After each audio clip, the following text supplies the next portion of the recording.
of global security and the role of Africa in that security infrastructure. So global security has always been thought about in terms of the military, that we can resolve the problems through the barrel of the gun. But the security issues of today are more complex than we think about. The G20 Working Group on Development is meeting to address critical global priorities. Discussions will include identifying essential public interests and goods, securing funding for these efforts, and enhancing resilience in providing universal social protection. South Africa's Minister in the Presidency for Planning, Monitoring and Evaluation, Marupene Ramokgopa, tells us more.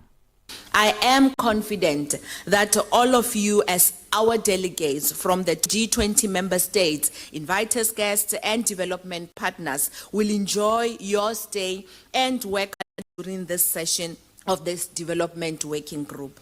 As we gather here today, our global communities at a crossroads. One hand, we face extraordinary and complex challenges from extreme poverty and unacceptable levels of inequality, geopolitical tensions, armed conflicts and insecurity to ongoing risk of climate change, extreme weather patterns, and economic uncertainties. On the other hand, we have the hope of transformative opportunity and dignity for our people. In a move to support the long-term survival of black rhinos, Kenya's Wildlife Service has started the process of relocating 21 of the critically endangered species to a new sanctuary.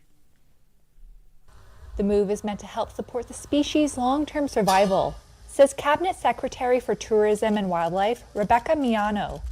By moving rhinos from Olpejeta, Lewa and Nakuru, all sanctuaries currently operating at over 100% of their carrying capacity, we are reducing deadly territorial fights that account for over 30% of rhino mortalities. The newly prepared Segera Conservancy is Kenya's 18th black rhino sanctuary.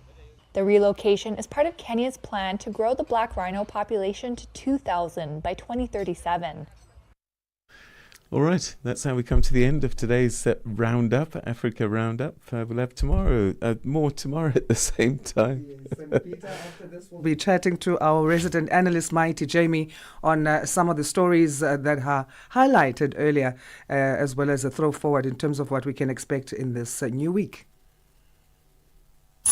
Africa in Business on Channel Africa. The president of the Arab Bank for Economic Development in Africa, Beda, Dr. Sidi Ould Tah, he is vying for the presidency of the African Development Bank, the AFDB. He positions himself as a fervent defender of economic integration and structural transformation on the African continent.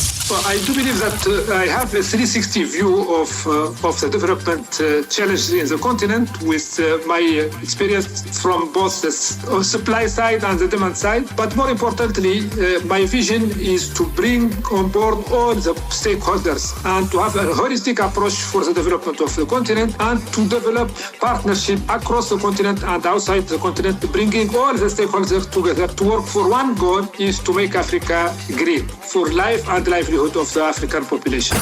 Bringing the African markets into your home. Channel Africa, the African perspective.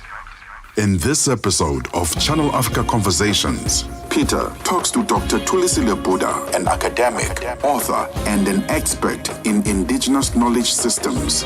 Join us for a compelling discussion on preserving African languages and traditions in the digital era. Dr. Tulisile unpacks the role of educators, explorers, and how technologies like AI can support cultural preservation and challenges us to rethink how we honor African heritage. You can find the episode on YouTube, SABC Plus, and on our website, channelafrica.co.za. This episode is a must-listen for educators, creators, and change makers across the continent. Channel Africa, the African perspective. Start your day right with Channel Africa Breakfast. That smells delicious. Live, 5 days a week. Right, it's that time of the week where we start a brand new week by looking back at the top stories of the week that was, and to help us make sense of what those stories mean and why we should be paying attention to them is our resident analyst, Mighty Jamie. Good morning, Mighty. Did you have a good weekend? Morning, Peter. I did. I hope you had one too. I did actually. I was in Tanzania watching the Thabo Mbeki lecture. Oh, wow. And yeah, I enjoyed Tanzania, but I was saddened that we're busy talking about the state of the continent and how important it is to have a new order, governments that are supporting the people. And guess what? They blocked Twitter. Ugh. So I saw some of the coverage of the event that was going on in Tanzania, and my concern was that it's happening in a period of repression in Tanzania, where opposition leaders have been arrested, and obviously you can't raise those issues when you're a guest, under those conditions. But I was concerned that we are almost talking cross purposes. Amicler Cabral, everybody likes to quote him, and he said, claim no easy victories, tell no lies. So in fact, part of the problem we have is these dictatorial regimes that appropriate the rhetoric of Pan-Africanism while they themselves are now part of the problem that young Africans are facing and dealing with. It's not just neo-colonialism they're dealing with, it's intra-colonialism where these leaders are taking power and keeping it for themselves. And the CCM is one of the parties, I think, that is just not doing well in that respect. Talking about young people, there were two young people who did what was called a student response. And one of them was actually, in fact, both of them were quite profound. But one guy said, listen, this Agenda 2063 is outrageous because it's too far away. We need urgent, radical transformation now. And he says that, and the problem with 2063 is that those that are responsible won't be there to account for their failure. So I thought that was interesting.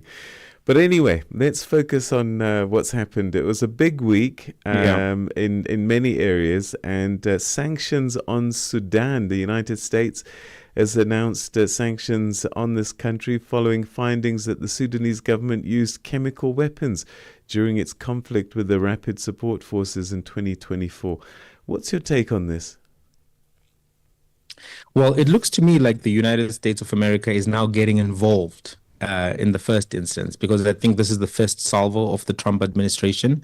I think they feel very confident after having made a deal between the DRC and Rwanda, and perhaps now they are looking at tackling the issue of what's happening in Sudan. And their calculus is a bit odd to me because they are not necessarily going after the Rapid Support Forces. They are going after the Sudanese armed forces, which I thought, okay, this is a bit weird, but maybe that's the party that is proving to be difficult to get to the negotiating table. So at a geopolitical level, at a diplomatic level, it seems as if the Americans now have put this on their table, so to speak, and are trying to find some version of a deal that can be made. And I look at this as a coercive tactic. Having said that, the issue and the principle itself is that if indeed the army has violated, the Chemical Weapons Convention, that's something that is unacceptable, regardless of who they are fighting and regardless of their standing in the war. The other thing that just I have to note and keep, harping on is that regardless of whether the army makes a deal with the Rapid Support Forces, this is not what the people of Sudan wanted. They went to the street to protest against dictatorship. They went to the streets to protest for a constitutional democracy, not a military regime a la Egypt, a la what we're seeing now in Tunisia. That's not what they went to the streets for. And I think we have to remember that there was a movement of civilians, a movement where people were placing their lives on the line to actually resist what had been a 30-year period of oppression, Peter. But it looks to me that the Americans are moving, and, they may find favorable ground. It looks as if, in his own way, Donald Trump is able to make strange deals that do actually placate all of the different parties and get them to some modicum of normalcy. We wait to see how that plays out. West Africa, Nigeria's ruling All Progressive Congress has endorsed President Bola Tinubu to run for a second term in the 2027 elections. Now, I'm curious about this. I mean, this early endorsement, what do you make of that? And he's not a young man. He's not a young man. There were a lot of rivals the last time.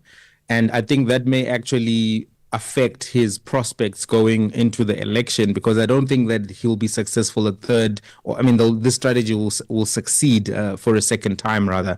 He's not a young man, 73 years old. This early announcement seems to me to be a page out of Trump's playbook, which is to consolidate your position in the party, make it very difficult for rivals to be able to try to challenge you within the party, and then for everyone to fall in line. So it may very well be that everyone will fall in line, or maybe there'll be some challenges internally, to this kind of a decision. Sometimes when politicians make these type of moves, it seems as if it's a foregone conclusion until something else happens. But if they go down this line, I think that they'll see stronger names coming through this time around who are frustrated. We had Atiku the last time, and we had the young man also contesting, whose name is just run from my head. But I think they may see that this time around it may not actually work. The conditions on the ground in Nigeria continue to deteriorate. People are extremely unhappy, and I don't think that this will lead to a positive outcome for them, Peter.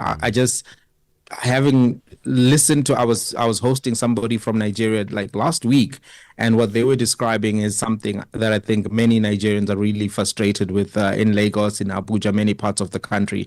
It's a crisis that people have been living with and bearing, but I don't know if this kind of a move is something that will get a good reception this time around. Donald Trump, this famous meeting that took place, President Ramaphosa and his entourage and Donald Trump, where he produced this evidence of white genocide in South Africa. Well, South Africa says, look, this is just not true. This is misinformation. And look, the CIA is one of the top intelligence agencies in the world. They are definitely CIA agents in South Africa, which means Donald Trump knows for sure that there is no genocide taking place. Why is he doing this? Well, Donald Trump has a difficult relationship with the intelligence operatives. I actually just saw yesterday that they were saying that he doesn't actually get the daily briefings from the intelligence community because he views those as a form of trying to manipulate him. We also know that he doesn't have a positive relationship with the news media, and he keeps saying, you guys won't cover this, you guys won't talk about this. We know that he does consume Fox News, Ben Shapiro, Tucker Carlson, all of these various podcasters that are part of his news feed, news stream, and we know that he consumes a lot of right-wing social media content. So it may very well be that he has a genuine belief that the version that he's been given by Elon Musk, by Peter Thiel, and the people around him is an accurate version. And of course, if we assume that he does know that it's not true and that he is pushing that narrative for his own political purposes, then the reason why he would be doing that now, one, is to show the MAGA base that he is somebody who is a defender of white people around the world in the first instance. And if he does know that it's not true and pushes through with that narrative regardless, then he is using it as leverage to be able to get America favorable geopolitical and diplomatic and financial positions, which is part of what he does anyway. In the book Out of the Deal, they speak about how Donald Trump will try to take this hard position to coerce a negotiator to something that is favorable to him. And it may seem that he's not interested in necessarily the ethics of all of that, but the outcomes of all of that. And if the reports that we are seeing are accurate, that now they are changing the ICT sector codes in a way that will make it easy for Elon Musk to be able to bring Starlink into South Africa, then that's something that I think shows that he is getting the outcomes that he desired. So that particular meeting in the White House is still, I think, leaving lots of people scratching their heads. around a variety of things that happened there, because some of the golfers did reinforce the narrative that Mr. Trump was also speaking about. But if we're very objective, just deal with the information that he presented and that he had. Number one, we cannot use the rhetoric of one politician as evidence of killings of people. You would need to actually show court cases. You would need to show a connection, a causal connection between the political rhetoric and the actions. I mean, if we think about what happened in Rwanda, for instance, we know for certain that the rhetoric on radio did lead to the genocide in Rwanda. So the logical gaps that exist in the narrative that Trump has been pushing and part of perpetuating are quite stark. Even the fact that you went to a memorial and it had crosses on it is not, necessarily evidence that those particular people who died have been killed as a result of politically motivated crimes, and particularly politically motivated farm murder with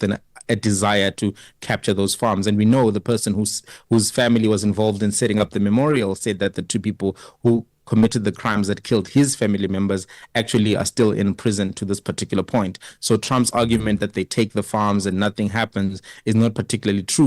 Talking about EFF supporters occupying land in some other, disputes that have played out, but that had nothing to do with farms and that had nothing to do with the broader issues. So it's a very complicated thing. I think they should have been better prepared for the props that Trump used, and maybe even to have brought some South African farmers or something to that effect to go into the White House. Trump is very open to props and using props. Remember when there was an accusation of him having sexually molested and harassed somebody, he brought, not Hillary, but Bill Clinton's accusers to one of the debates that he was having with Hillary Clinton, if you recall that. So he's been quite known for using props, and I'm not particularly sure that everybody had fully anticipated what he would do and prepared for it, which was perplexing to me, because the team that went there had multiple billionaires and various billionaires were working behind the scenes. So the strategic planning, I think, needed to have been much better than what we witnessed.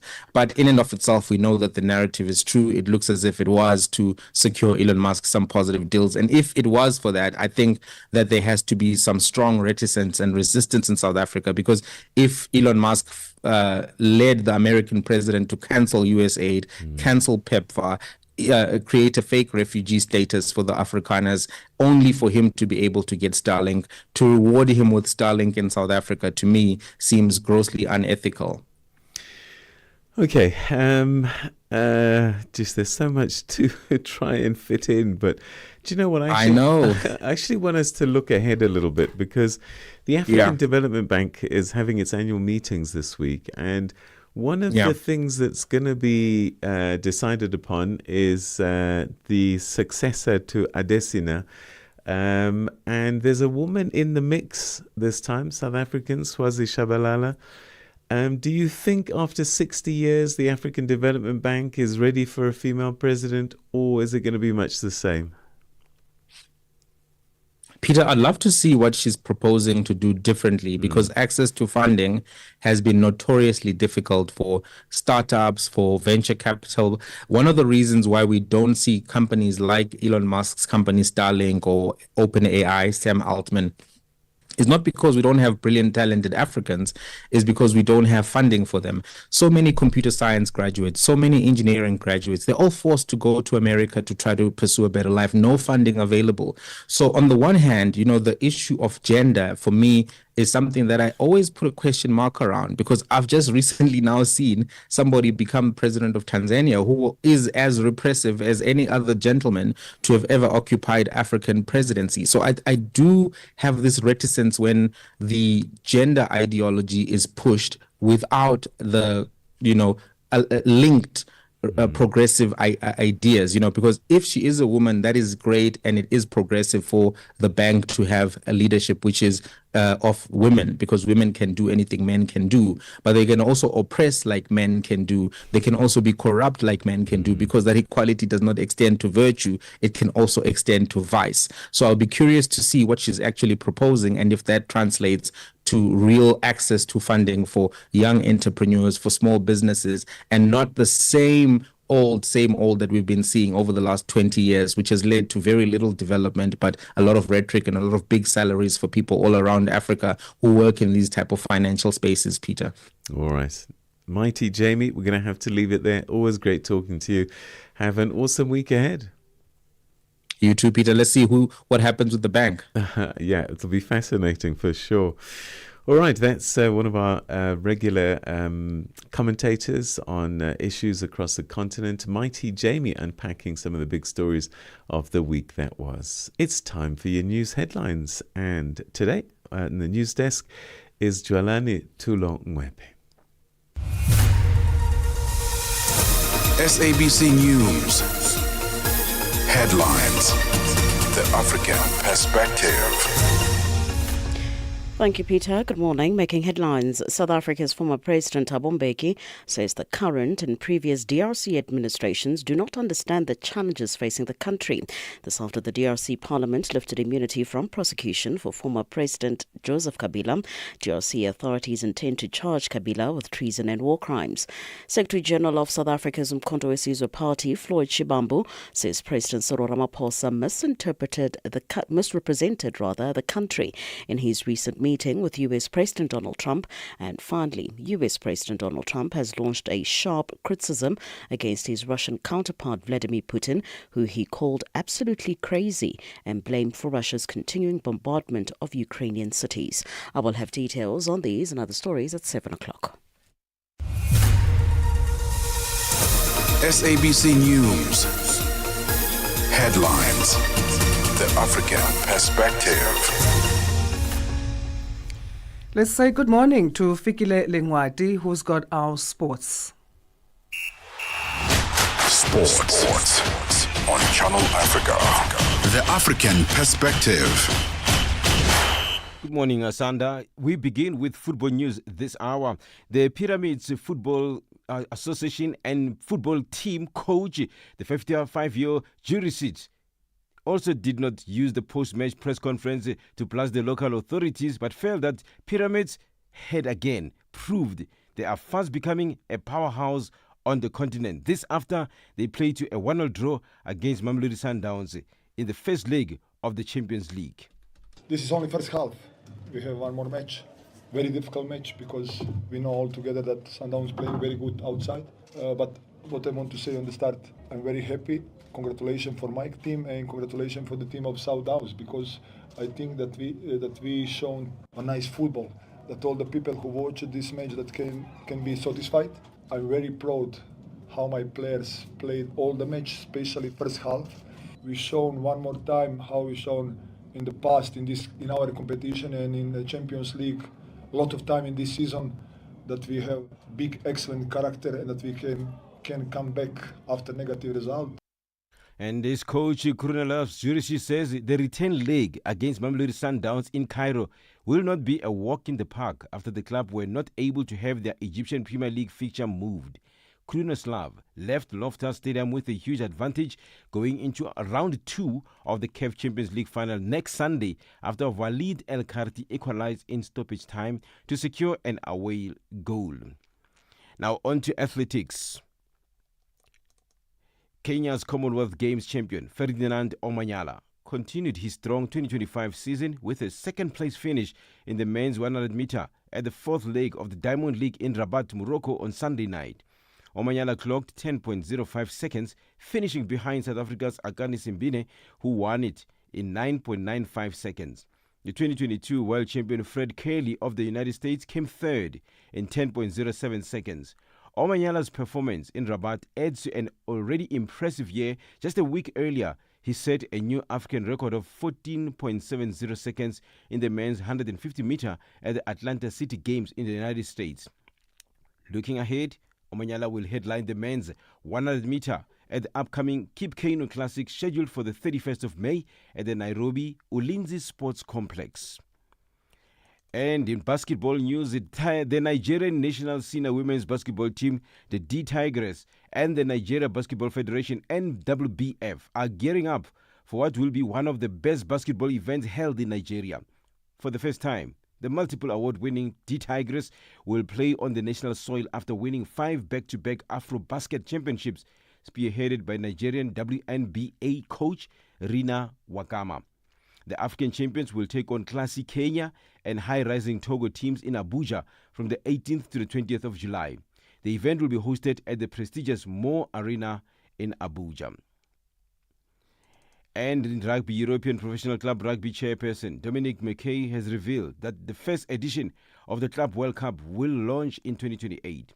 The news broke this weekend that the competition will finally take place after years of speculation, and now we will get to see the best teams across both hemispheres compete against each other in direct competition. And for any sports stories you'd like to share with us, please send an email to newsroom@channelafrica.co.za or call us on +2711 714 4459. This is Channel Africa Sport with me, Fikile Lungwati. Sports on Channel Africa. The African Perspective. Hey there, this is Balisa Tau, part of the dynamic duo that gives you on the move right here on Channel Africa from 9 a.m. to 12 p.m. Central Africa time. Well, it's with your help for the past 2 years that we have been a multi-award winning show. Finally, yeah, we're keeping it on the move in 2025. And yes, I'm the other half of the duo, Benjamin Mushatama, and we're going to keep you going with the great conversations. Turn it up. Okay.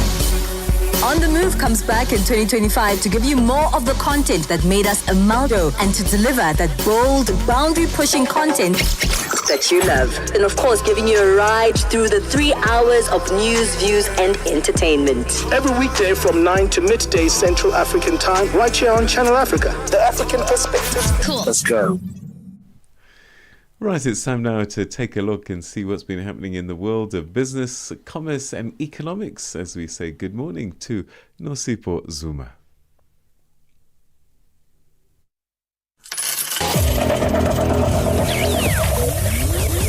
Business news on Channel Africa. The African Perspective. Thank you, Peter. Good morning. In your business news this hour, the African Development Bank Group is set to elect a new leadership this week. The bank's annual gathering is set to kick off in the commercial city of Cote d'Ivoire. South Africa is backing Bajabulile Swazi Shabalala to succeed the outgoing president Akinwumi Adesina. The other 4 candidates include Zambia Samuel Maimbo. Kylie Kumalo reports from Abidjan, Cote d'Ivoire. The African Development Bank Group annual gathering is being held as the world is experiencing geopolitical instability with far-reaching implications for the continent. Delegates will focus on identifying and harnessing Africa's diverse capital resources and drive the continent's structural transformation. The Continental Bank was established in 1964 to promote economic growth and social progress. It's been pushing for high fives to light up and power Africa, feed Africa, industrialize Africa, and improve the quality of life in the continent. Kylie Kumalo, SABC News, Abidjan, Cote d'Ivoire. Gadget magazine editor Toby Shemshek says Starlink is a good advantage for South Africa. He says it will provide better connectivity to people, especially in the rural areas where network is mostly problematic. Parliament has called on Minister Solly Malazi in the Communications and Digital Technologies Department to appear over the newly gazetted ICT Policy Directive. Now this as Malazi proposed ICT BBEE changes may let Starlink bypass the 30% black ownership rule. Parliament's Communication Committee will meet tomorrow over possible legal issues. Shapshak elaborates.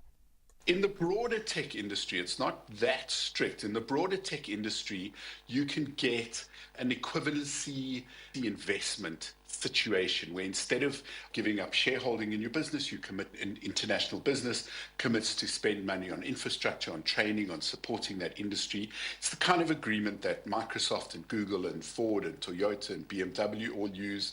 We definitely need better connectivity. We definitely need more people getting online. And what we know is that it's very hard to connect people in rural areas. But along comes a solution like a Starlink. South Africa's Minister of Public Works and Infrastructure, Dean Macpherson, says several major infrastructure development projects are on the pipeline to turn the country into a major construction site. He was speaking in Cape Town ahead of the Sustainable Infrastructure Development Symposium. The symposium brings together thought leaders, government representatives, infrastructure funding and financial institutions, as well as industry experts to discuss key strategies into the best practices for infrastructure development and investment. Macpherson has made an announcement of the top 12 infrastructure priorities for projects preparations in the current financial year. We are proud to announce that on Tuesday, the 27th of May, we will be launching the second edition of the construction book compiled by Infrastructure South Africa. This is a live inventory of construction-ready projects that are already funded and scheduled to go to the market over the next 12 months. US President Donald Trump has agreed to extend a deadline to negotiate tariffs with the European Union until the 9th of July. It comes after the president of the European Commission, Ursula von der Leyen, said she had a good call with Trump on Sunday. Last month, Trump announced a 20% tariff on most EU goods, but later halved it to 10% until the 8th of July to allow time for negotiations. On Friday, Trump expressed frustration with the pace of negotiations with the EU and threatened to impose 50% tariffs. And finally, oil prices have gained in early Asian trade. Now, this after US President Donald Trump extended a deadline for trade talks with the European Union, easing concerns about US tariffs on the bloc that could hurt the global economy and fuel demand. Brent crude futures rose 37 US cents to $65.15 a barrel, while US West Texas Intermediate crude was up 34 cents at 61.87 a barrel. Your financial indicators: $1 US in Nigeria is trading at 1 naira 589. In Botswana at 13 bula 30. Kenya, the dollar is trading at 128 shilling 23, and in Zambia it's 27 kwacha 46. The BRICS countries: $1 in Brazil is trading at 5 real 65. Russia is 79 rubles 42. India is 85 rupees 11. China at 7 yuan 19. And in South Africa, $1 is trading at 17 rand 80. $1 is trading at 73 pence to the British pound and 87 to the euro. Looking at commodities, gold is trading at $3,346 and platinum at $1,089 per ounce. The price of Brent crude oil is at $64.92 a barrel. Now, for any business news stories you would like to share with us, please send an email to newsroom@channelafrica.co.za or call us on +27 11 714 4459. For Channel Africa Business, I'm Nosipho Zuma.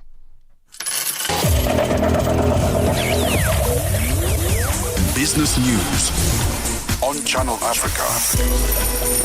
The African Perspective. G20 in Africa, exclusive to Channel Africa. And on this Monday, the 26th of May, as you know, we give you the G20 fact of the day. So today is no different, and today's quote, or fact rather, is the African Union joined as the 21st member of the G20 at the 2023 summit in India and was officially represented at the 2024 summit in Brazil, and that in its 2009 summit, the G20 declared itself the primary venue for international economic and financial cooperation. That's our G20 fact on this Monday morning. G20 in Africa, exclusive to Channel Africa, championing Africa through solidarity, equality, and sustainability. Now, as the African continent grapples with a number of challenges, one of its premier institutions, the African Development Bank Group will have its annual gathering in Abidjan in Côte d'Ivoire this week. And the bank will also elect a successor to the current group president, Dr. Adesina, whose second term is coming to an end. Now, 5 candidates are vying for the top post. South Africa has endorsed Swazi Shabalala, and other contenders include Samuel Maimbo of Zambia and Amadou Hot of Senegal. Bonolo Maribe picks up the story for us. Every government should be able to understand how to implement proper public finance management. But in addition to that, we need to engage with the international capital markets as well and advocate for Africa. The African Development Bank Group is gearing up to elect new leadership next week. South Africa has endorsed Bajabulile Swazi Shabalala, who once served as the bank's vice president. Shabalala talked about the current global challenges after US President Donald Trump imposed sweeping tariffs on a number of countries, albeit with a 90-day pause. I think we can either look at this as a huge problem for Africa and allow it to paralyze us, or as an opportunity. Because I think that if we continue as a continent to look at our challenges strictly and only in the context of what other people, the decisions that they are making, I think that is problematic. We need to start setting our own agenda, driving our own agenda collectively, because I think we can be extremely effective. President Cyril Ramaphosa has given Shabalala the thumbs up to lead the continental institution. Ms. Shabalala is a leader of exceptional caliber, a visionary whose life's work has been dedicated to the advancement of our beloved continent.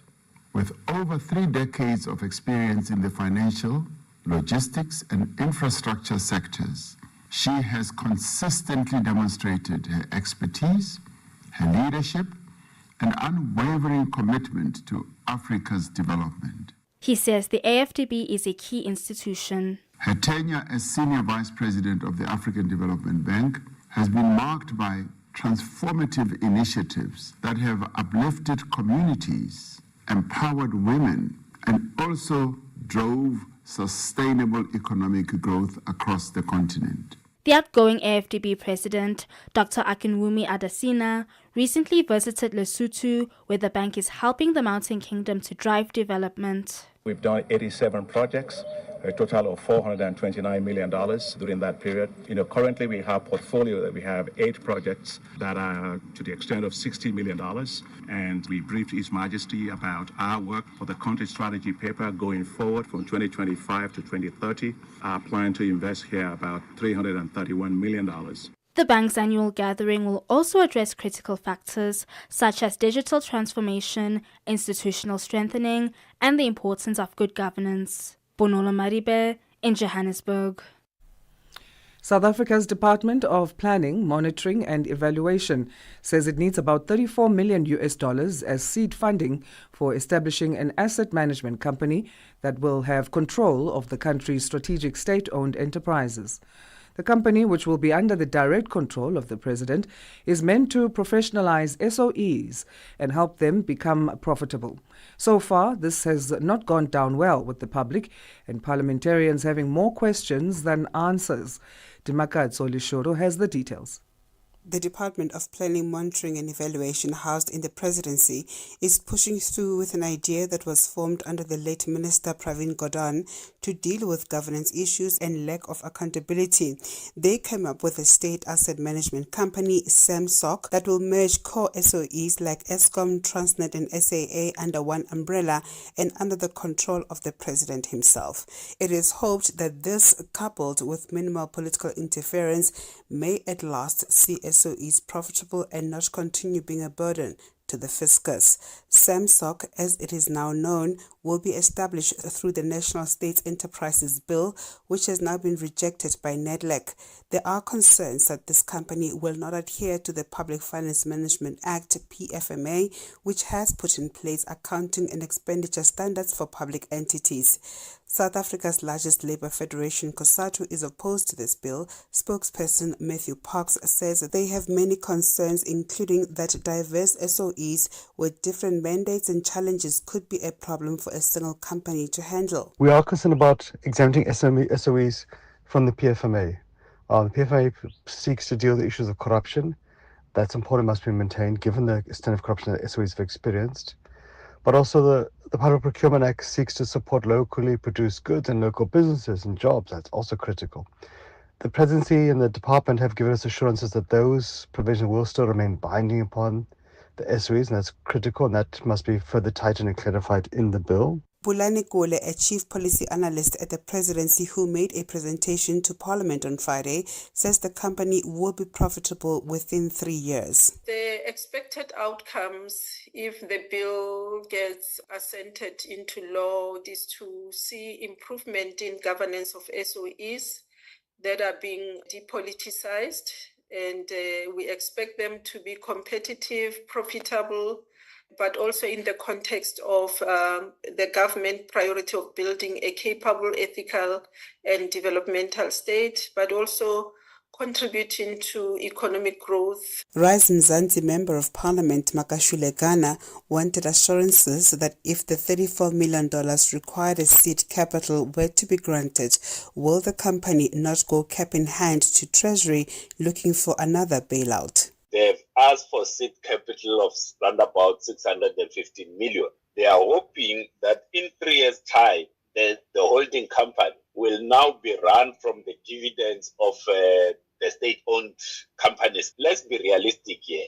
The state-owned entities that we are talking about, many of them have been posted a profit in the number of years. But then the presidency makes this bold claim. What is it that gives them so much confidence that in 3 years' time, there will be no need for the fiscals to continue funding the holding company? Democratic Alliance MP Catherine Christie questioned officials from the presidency on whether this company will not provide an open season for corruption and malfeasance. Does she not believe or think that there could be even further corruption, mismanagement, malfeasance, political interference with a centralized holding company, which could possibly make it even more opaque and close off the governance of state-owned enterprises from the eyes of South Africans? Does she believe that this very expensive and cumbersome project is necessary, given that these national state-owned enterprises were working perfectly well, efficiently, and without this kind of looting that happened after the early 2000s? Kole says if the bill is signed into law, there should be an improvement in the governance of SOEs. Research has shown that establishment of central monitoring agencies reduce both cash flow and contingent liability risk in SOEs. So the bill also proposed the development and implementation of an SOE strategy that is linked to the national priorities. Chumane Matiwane from the Economic Freedom Fighters raised concern about whether this was not part of an agenda to privatize public entities. What we are not getting is the rationale for us to have this holding company. For whose interest is it to have this holding company? Is it an agenda to privatize these companies? Kole said establishing this holding company will not solve all the challenges faced by SOEs, but a start in the right direction. Deliberations are set to continue. For Channel Africa News, I'm Dimakazo Leshoro in Johannesburg. In response to the growing use of guns and ongoing conflicts across various parts of Africa, Registry Africa, in collaboration with Heritage Knowledge and Freedom Park, hosted an event titled Drumming to the Silence the Guns at the Freedom Park precinct in Pretoria in South Africa on Sunday. This was held as part of Africa Day commemorations. The event served as a call to action for communities to unite, share stories and promote peaceful solutions through the beating of drums. Now, the event took place at the Heritage Site, and Channel Africa's reporter Michael Mbewe filed this story. The purpose of the event was to commemorate Africa's rich heritage while addressing the pressing issues of conflict that many African nations face today by sharing the message through the beating of the drum. Celebrated annually, Africa Day symbolizes the birth of the Organization of the African Unity, now the African Union, established with the sole purpose to liberate and unite Africans. Speaking to Channel Africa at the event, the CEO for Register Africa, Lucky Masilela, highlighted the symbolic use of the African drum as a tool to silence the guns, a core objective of the African Union's peace campaign under Agenda 2063. Africa Day for us, it's one of the major milestones, which only today we are not celebrating it as a milestone or just recognizing the fact that today is when the Organization of Africa Union was founded. But what we are trying to do beyond that is to say, what else do we want to do beyond all the policies that we've put in place over the years? We want to have the nation, we want to have the citizens participate. And this campaign that we have today is a campaign that says we want to silence the guns. And how can we silence the guns? We have identified one of the most powerful instruments on the continent, the drum. He says they will intensify the beating of the drums until the guns have fallen. And we said we, as a contribution towards Agenda 2063, which is silencing the guns, we are going to use what is in our disposal, and that is a drum. We are going to beat the drum until the guns go quiet. And this is what we are doing here at Sivivan, That's the significance of this day for us. Furthermore, Masilela says the focus should shift from marking milestones to actively realizing the goals of Agenda 2063. Well, what we would like to see really when we walk away from today, on Africa Day, I would want us to make sure that everything that is in Agenda 2063 becomes a reality. It must be realized. I want us to see the Africa we want, not tomorrow, but today. And this is what I would like to see every citizen of this continent work towards, Silindokutle Shamane, who is the head of Department at Heritage and Knowledge, called the event Call to Action. This event is more than a symbolic gesture. It is a resounding call to action. It affirms that peace is not merely the absence of conflict, but the presence of justice, dignity, and a shared humanity. Here at Isivivane in Freedom Park, our sacred and resting place of remembrance and reflection, with drum not in isolation, but in synchrony with 55 African Union member states. Our collective rhythm today transcends borders. It reminds us that the heartbeat of Africa is not in our differences, but in our shared destiny. Speaking on behalf of a woman-only drum band, Abafazi Bengoma, meaning women of drums, in isiZulu language, band member Taine Modisi says, as Africans, drums are a tool of communication. Drums are our being as Africans. We use them for communication, we use them for just being able to be ourselves in Africa as Africans. So this day to me, especially the silencing the guns with the drums, to me, as a woman, we give birth. We are the one that brings life on earth. So if this really works and we can really use the drums to silence the guns, that will mean that we keep the birth and the life on earth. So it's a very beautiful day. However, she's concerned over the unity of Africans. I don't know how we can unite as Africans, but if we even go back to what the drum used to represent, it used to be messages from another village to another village like that. So I wish we as African can start looking at each other like that and remember who we are, because we are people of the soil. Everything is brought here for us. We live in the richest continent in the world. So I really would wish for us to look at each other on that way, be brothers and sisters, love each other all the time, celebrate our music even more, because our music is what's beautiful out there to people. So if we believe in what we do, what we have, everybody else will follow. Michael Mbewe, Channel Africa News, Johannesburg. All right, as we try and make our way, we're not trying, we're definitely making our way into the next hour of Africa Rise and Shine. That will be the second hour. Yeah. And remember, we are with you until 9 this morning. So anything you've missed, you'll be able to catch up on in terms of getting informed of what's happening on the continent and around Africa. And in this hour, we'll look at war veterans in Zimbabwe having taken an extraordinary legal step by filing a court application against the president there there, Emerson Mnangagwa. We'll find out why.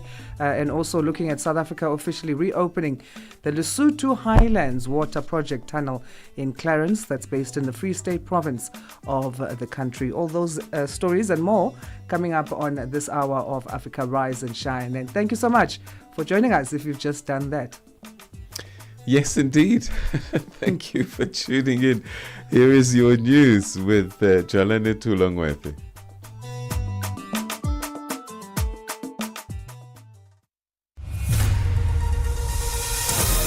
SABC News. The African Perspective. Thank you, Peter. Good morning. South Africa's former President Thabo Mbeki says the current and previous DRC administrations did not understand the challenges facing the country. This after the DRC Parliament lifted immunity from prosecution for former President Joseph Kabila. DRC authorities intend to charge Kabila with treason and war crimes, linking him to the M23 rebels who have taken control of several towns in the east of the country. Kabila has said that the unity of the country is at risk. Mbeki says the situation in the DRC is complex. The government in Kinshasa, like many others, including Joseph Kabila's government, the government in Kinshasa, I don't think has properly understood the Congo, its challenges, and therefore provide the right solutions. What was very clearly understood by Patrice Lumumba and others, that the task of the unification of the Congo is very important. Secretary General of South Africa's Umkhonto weSizwe Party, Floyd Shivambu, says President Cyril Ramaphosa misrepresented the country in his recent meeting with US President Donald Trump. Shivambu was delivering a memorial lecture in honor of Africa Day in Tembisa and Ekurhuleni yesterday. He said the manner in which Ramaphosa conducted himself in their meeting with Trump downplayed the country's power and potential. Decried the very unfortunate misrepresentation of South Africa by Mr. Cyril Ramaphosa in America. The manner, the demeanor, the mannerisms, the manner in which he approached that was just so humiliating and embarrassing to all black people in South Africa, in the African continent, in the African diaspora. Because we cannot continue to display the colonial mannerisms and attitude towards the colonial masters. 32 suspects have been arrested in South Africa's Mpumalanga province for the contravention of the Immigration Act and fraud during the Operation Vala Umkoti over the weekend. According to the police, 10 suspects were arrested at Tusi village and Westleton area in Ermelo. Another 14 suspects were arrested in Simile informal settlement in Sabi, while 8 suspects were arrested in Barberton. All suspects were found to be undocumented foreign nationals. They were expected to appear in different courts this morning. The acting provincial commissioner in Mpumalanga, Major General Zeph Mkhwanazi, says the police will continue with the Operation Vala Umkoti in a bid to eradicate illegal mining activities in the province. The Kenya Wildlife Service has begun relocating 21 critically endangered black rhino to a new sanctuary. This is part of efforts to ensure the species' long-term survival. Kenya's Cabinet Secretary for Tourism and Wildlife, Rebecca Miano, says the moving of the rhino to the Segara Conservancy is intended to relieve pressure on 3 other sanctuaries. By moving rhinos from Olpejeta, Lewa and Nakuru, all sanctuaries currently operating at over 100% of their carrying capacity, we are reducing deadly territorial fights that account for over 30% of rhino mortalities. US President Donald Trump has launched sharp criticism against his Russian counterpart Vladimir Putin, who he called absolutely crazy and blamed for Russia's continuing bombardment of Ukrainian cities. Trump said that he was considering imposing further sanctions because airstrikes have been launched while peace talks were continuing. The BBC's Tom Bailey has the story. These comments mark some of President Trump's strongest criticism yet of his Russian counterpart, suggesting the US leader's patience over stalled peace talks may be running thin. Despite US-led efforts to secure a ceasefire, Russia has shown no sign of halting its Ukraine offensive and has escalated its air attacks in recent days. That had led President Zelensky to call for stronger condemnation from Washington after alleging that the US's silence was encouraging President Putin. For any news stories you would like to share with us, please do send an email to newsroom@channelafrica.co.za or call us on +27 11 714 4459. For Channel Africa News, I'm Jolani Tulo-Webe. SABC News. The African Perspective. Sports headline. Springbok head coach believes the two-day alignment camp in Cape Town has been beneficial for all involved. The Nigerian national senior women's basketball team is gearing up for the best basketball events at home. I'll be back with these and other stories at the bottom of the hour. Wake up, Africa.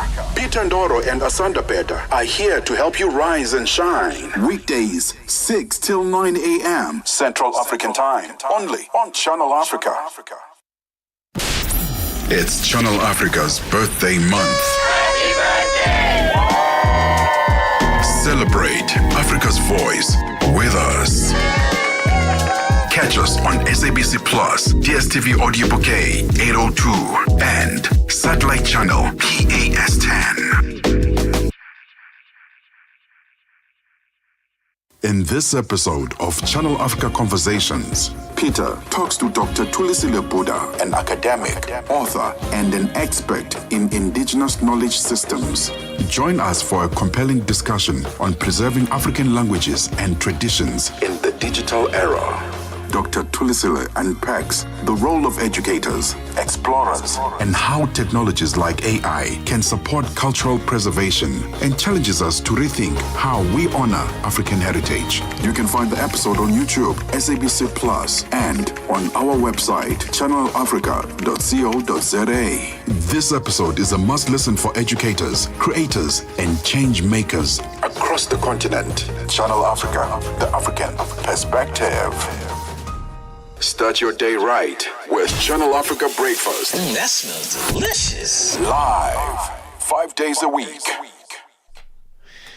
Right, we're taking a look at a number of issues this week, and sadly, frequently in the news is, particularly in recent times, is the situation in Zimbabwe involving the war veterans and their cry to have the country's president, Emmerson Mnangagwa, removed from office. And this is being led by one of the war veterans, Blessed Geza. Well, in a rare and dramatic legal confrontation, Zimbabwe's war veterans have taken President Emmerson Mnangagwa and his agriculture minister, Dr. Anxious Masuka, to court. And at the center of this case is a controversial presidential committee overseeing state land, which the veterans claim is operating illegally, allegedly selling off land and channeling the proceeds into private bank accounts.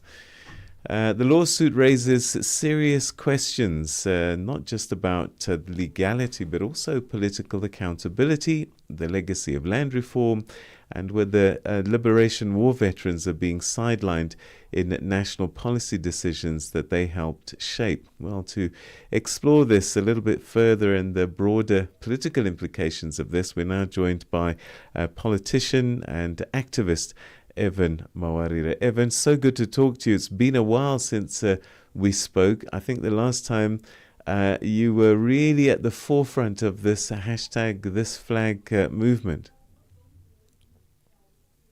Peter, you're talking to the wrong guest. Is this another Evan? No. It's Mizo Jealous Mawarire. We spoke. We were on the program. I can't see my screen at the moment, but thank goodness. How are you, my brother? I'm okay. How are you doing, Peter? Fantastic. So, take me through what's been happening with this controversial presidential committee overseeing state land.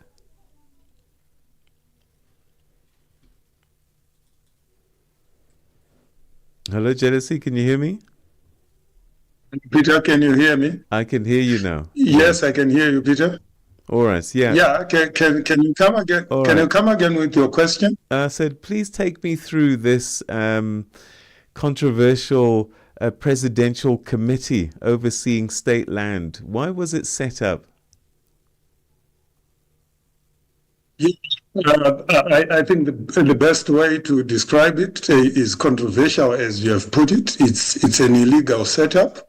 The Lands Tenure Implementation Committee, which is headed by Kudagwa Shetagwire, it has been created outside the law. It has been created solely for the purposes of fleecing beneficiaries of the land reform program by forcing them to pay substantial amounts of money for the land that they've been using since the year 2000. Some of them, as we speak, have bills. They've been forced to pay amounts ranging from 1.5 million United States dollars, depending on the size and region, the size of the farm and the region from which they are operating. You know, Zimbabwe has different agricultural regions. You have region A1, region 2A, region 2B, like that. So it depends upon the region where you are. That determines how much you have to pay to this Lands Tenure Implementation Committee. So we have war veterans now who have been forced to pay substantial amounts of money. And this is illegal because the Lands Tenure Implementation Committee is not provided in the Constitution. And the kind of freehold land tenure system that President Emerson Mnangagwa wants to implement is also not provided for in the Constitution, because the Constitution of Zimbabwe is clear that agricultural land vests in the state. That's what Section 290 of the Constitution and Section 72, Subsection 4 of the Constitution says. Actually, freehold land ownership was cancelled by provisions of Section 72, Subsection 5 of the Zimbabwe Constitution. That section has the legal effect of cancelling every title deed that was issued against agricultural land in Zimbabwe. So what the Lands Implementation Committee and Tagwire, its chairperson, are doing is patently illegal. It's outside the provisions of the Constitution of Zimbabwe. And therefore, that's the basis on which the 5 war veterans who have taken the president to court are demanding. They are demanding that the courts rule in their favor, and citing Section 2, Subsection 1 of the Constitution, which says every move, every declaration, every act that is inconsistent with the Constitution of Zimbabwe is therefore, to that extent, invalid. How will the courts, do you think, deal with this matter? I mean, questions have been raised about court independence, but if this is so clear that it's unconstitutional, might it be difficult for the courts to oppose this action?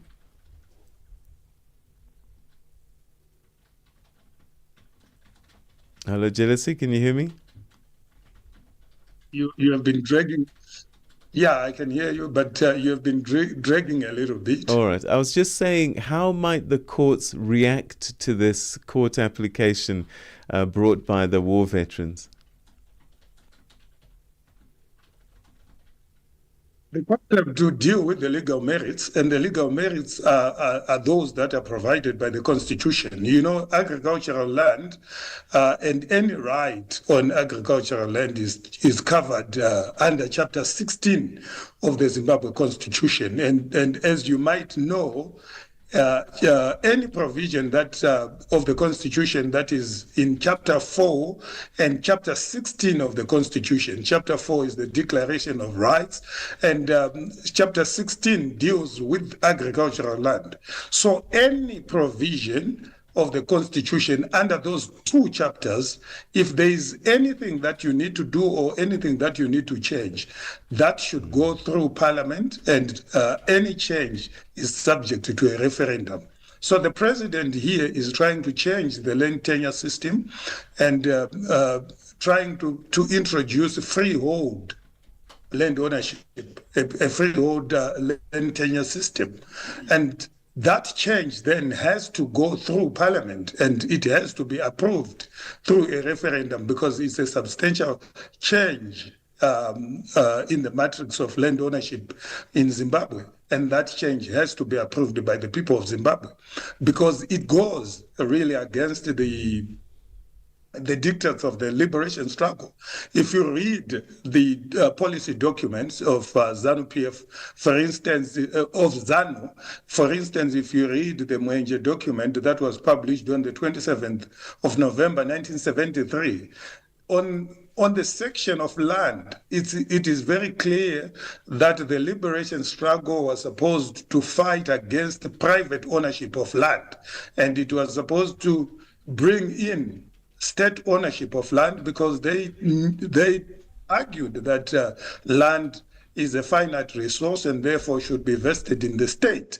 And the Constitution of Zimbabwe under Section 290 actually was promulgated on the basis that land is a finite resource and therefore should be vested in the hands of the state.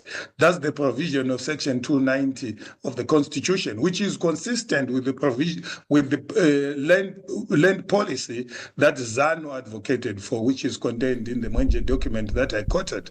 So the president's attempt to introduce freehold land ownership is a huge departure from the provisions of the Constitution and also the overarching objectives of the liberation struggle, which was to deal with private ownership of land, to change the land tenure system in the country from private ownership to state ownership, so that the state then can preside over equitable distribution of land.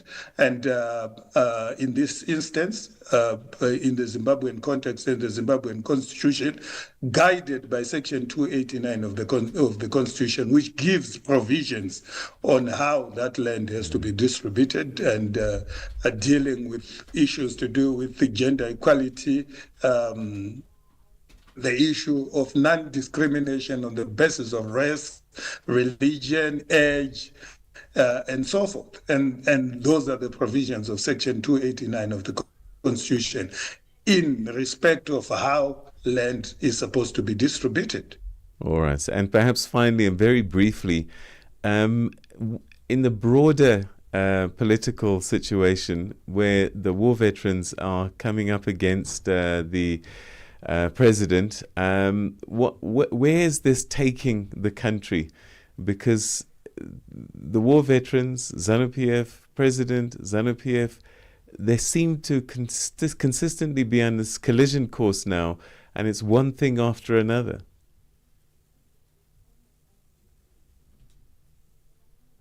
It's actually an indication that we no longer have opposition politics in the country. That's why you find the war veterans have stepped in and to provide checks and balances. We have a president who doesn't respect the Constitution, for which he was sworn in to uphold.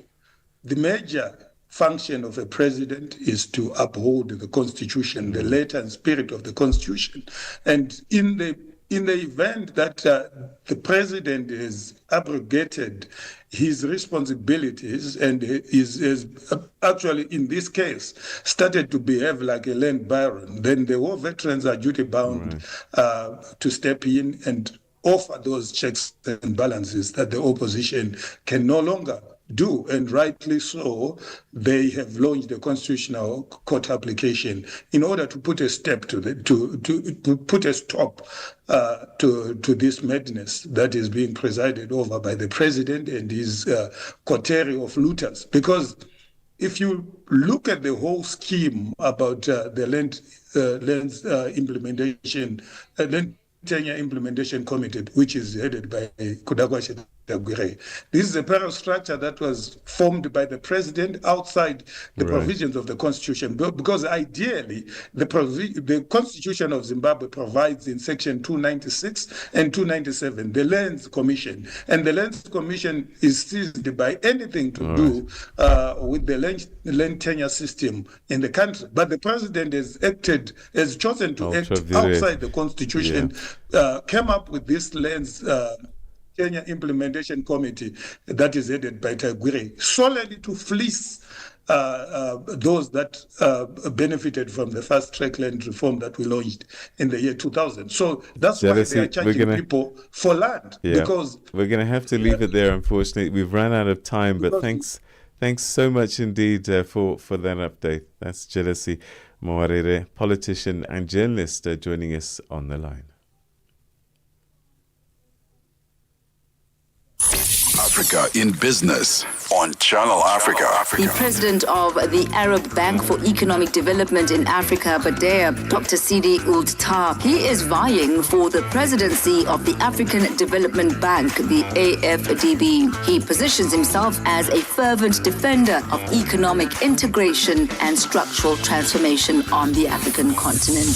Well, I do believe that I have a 360 view of the development challenges in the continent, with my experience from both the supply side and the demand side. But more importantly, my vision is to bring on board all the stakeholders and to have a holistic approach for the development of the continent, and to develop partnership across the continent and outside the continent, bringing all the stakeholders together to work for one goal, is to make Africa great for life and livelihood of the African population.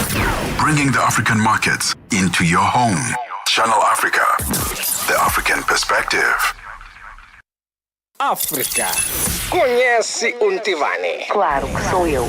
Ntivani é o amante da música de corpo e alma. Eu amo música africana. Ele aprecia todos os tipos de melodias e passa os seus dias a ouvir a Channel Africa.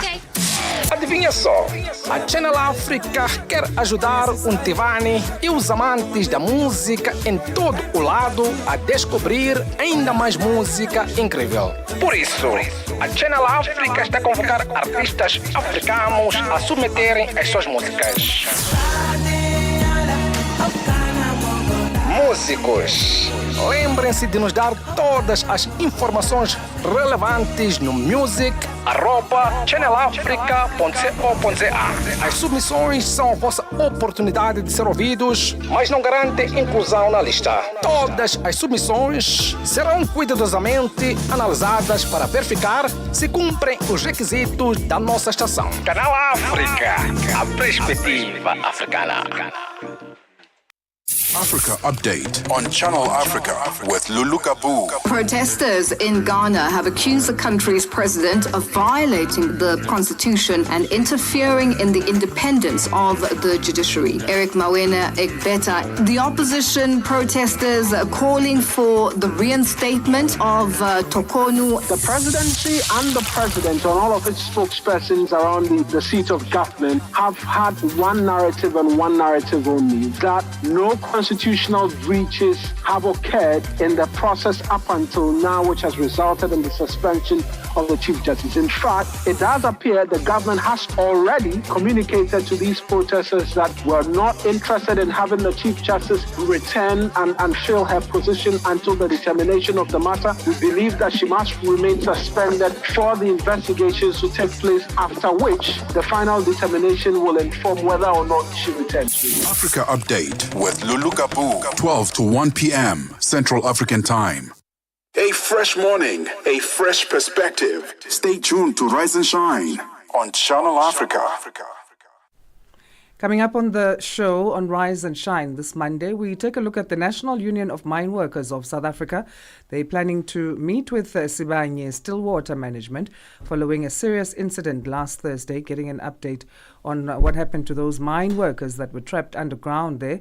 And also South Africa is officially or has officially reopened the Lesotho Highlands Water Project Tunnel in Clarence in the Free State Province. This is after there was a shutdown for about 6 months in terms of joint maintenance and what needed to be done there. So stay tuned to Africa Rise and Shine for that. Today, May 26, 1948, was an historic moment for South Africa.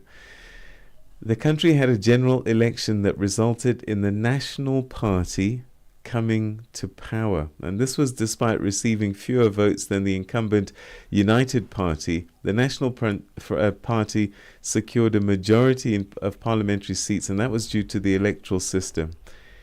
This victory marked the beginning of apartheid. This is where it all began.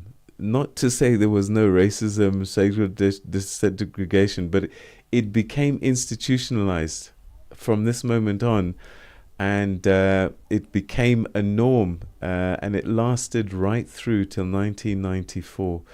So today in history, May 26, 1948, National Party coming into power, even though they didn't get more votes than the United Party, began a reign of terror that lasted decades in South Africa, and some would say continues to impact ordinary South Africans even to this day. Yeah, absolutely. You can find us on our social media platforms at Channel Africa 1 is the handles on X, on Instagram, on TikTok, and as well as LinkedIn. Facebook, we are Channel Africa.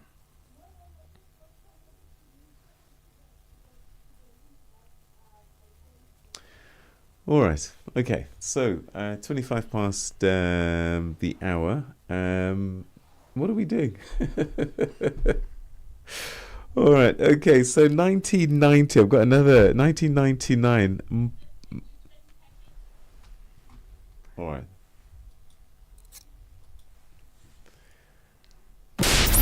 It's Channel Africa's birthday month. Happy birthday! Celebrate Africa's voice with us. Catch us on SABC Plus, DSTV Audio Bouquet 802, and Satellite Channel PAS10.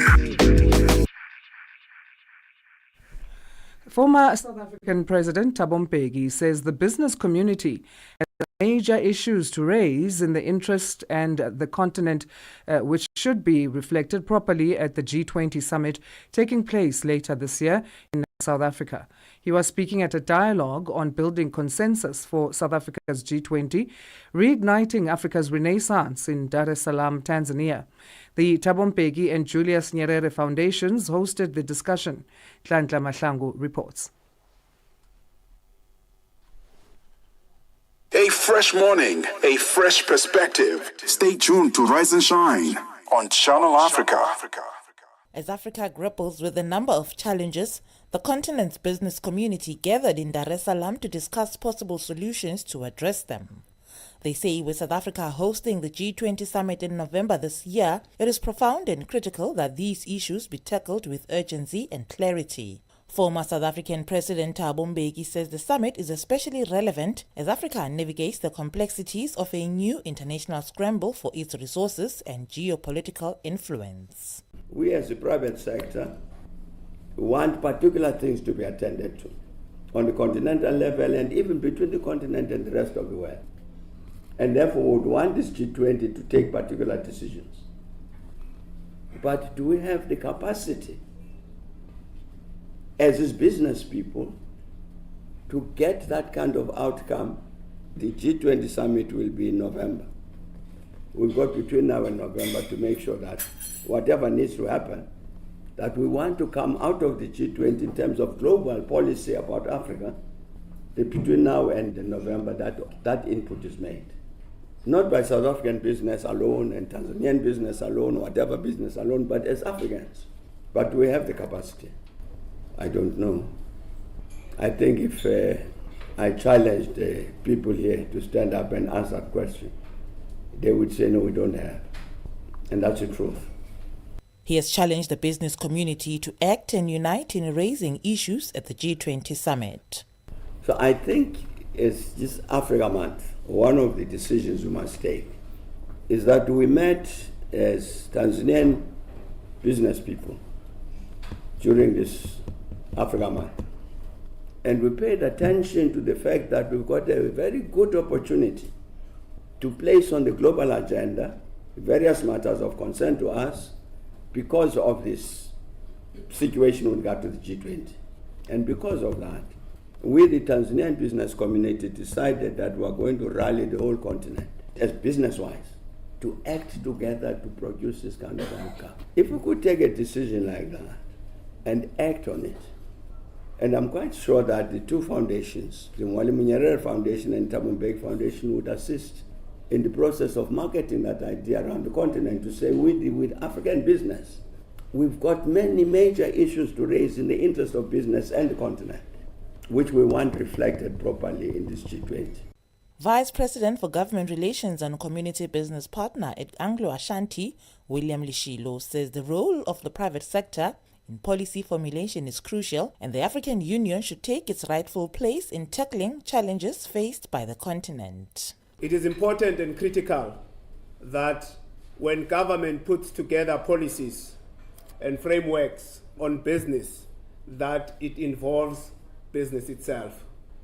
Business policies cannot be drafted and be expected to be implemented by business without business not having been involved, because there would be resistance. It may not work. And we see this misalignment between government and business because there is no alignment at the talks or on the table. Therefore, I'm making a call that business needs to be on the table in the discussion of policy to ensure that these policies are implemented, because these policies are to be implemented by business. And therefore, it's important to have that alignment and buy-in at the drafting process of business. A lot has been spoken about G20. I will not say more than what the President has said. Safe to say that the role of African Union needs to be looked at very seriously, Mr. President. A lot of things are happening in Africa. There's been conflicts and wars in Africa. There's been coups that has happened. We have not seen or heard the voice of African Union. I don't know whether it has been killed as well, but it's there, I believe. And therefore, we do require African Union to be re-energized, to take its role and position. The dialogue was hosted ahead of the Thabo Mbeki Africa Day lecture taking place on Saturday. It will be hosted under the theme The State of the Continent at the Julius Nyerere International Convention Center. Reporting for Channel Africa, I am Ndlandla Mahlangu in Dar es Salaam, Tanzania. 32 minutes past 7 Central African time it is. Let's say good morning to Dwalani Tulo Mwepe. She has our news headlines. SABC News. Headlines. The African Perspective. Thank you, Asanda. Good morning. Making headlines, South Africa's former president, Thabo Mbeki, says he intends to meet leaders of Burkina Faso, Mali and Niger in an effort to move their countries from military to civilian rule. Speaking to the SABC in Dar es Salaam, Tanzania, Mbeki says Burkina Faso's leader, Ibrahim Traore, has reached out to him for a meeting to discuss the situation in his country. The National Union of Mine Workers in South Africa plans to meet Sibanye Stillwater Mine Management soon, following an incident at the mine on Thursday that led to 260 mine workers being trapped underground. All mine workers at Sibanye Kloof 7 sub-shaft in the west of Johannesburg were safely brought to the surface on Friday night. And finally, health officials in Gaza say at least 24 Palestinians have been killed in an Israeli strike on a school sheltering displaced people in Gaza City. I will have details on these and other stories at 8 o'clock. SABC News. Headlines. The African Perspective. Right, it's time now for us to take a look at what's been happening in the world of sport as we say good morning once again to my fellow Man United sufferer, Fikile Lingwet. Sports on Channel Africa. The African perspective. And in our sports this hour, we start off with rugby news. Springbok head coach Rassie Erasmus believes the two-day alignment camp in Cape Town was highly beneficial for all involved. The in-person sessions catered to local players, while players based abroad joined virtually. Erasmus and his assistant coaches delivered a series of presentations aimed at building cohesion and clarity ahead of the international season. The Bok coach outlined the program for the 2 days and provided insights into the key areas covered in the sessions. Lots of guys, I think 36 in person, and then obviously a lot of the guys that's abroad and maybe injured, or a few guys that couldn't be here, even locally. So we had about 54 guys with all the coaches and all different departments getting a chance to share our plan and the way we want to operate. And it was mostly on-field stuff in the specific camp where we actually get to the rugby stuff now. But we know there's still franchise rugby to be played. And our football news, Pyramids FC coach Krunoslav Juricic says the return leg against Mamelodi Sundowns in Cairo will not be a walk in the park after the club were not able to have the Egyptian Premier League fixture moved. Krunoslav left Loftus Stadium with a huge advantage going into round 2 of the CAF Champions League final next Sunday after Walid El Karti equalized in stoppage time to secure an away goal. Krunoslav argues this is the result of lack of support from the Egyptian Football Association. I will repeat, we are alone. We are alone in all this season. We are alone without any support. But I think that we are stronger in this situation. We will continue like this. And thank you for the question. Please, all the people from the Egypt, Zamalkawi, Ahlawi, please coming on our stadium, because for 7 days we're playing for the Egypt. We're playing for the Egyptian football. We deserve, my guys deserve support. And I thought that stadium will be full. We have maybe 50, 100 supporters. This is maximum on our matches. But please coming support these guys because they deserve it.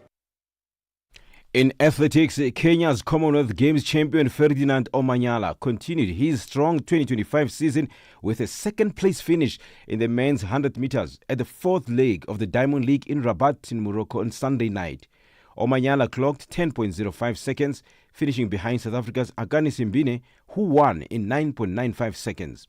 The 2022 world champion Fred Kelly of the United States came third in 10.07 seconds. Omanyala's performance in Rabat adds to an already impressive year. Just a week earlier, he set a new African record of 14.07 seconds in the men's 100 meter at the Atlanta City Games in the United States. For any sports stories you'd like to share with us, please send an email to newsroom@channelafrica.co.za or call us on +2711 714 4459. This is Channel Africa Sport with me, Fikile Lingwati.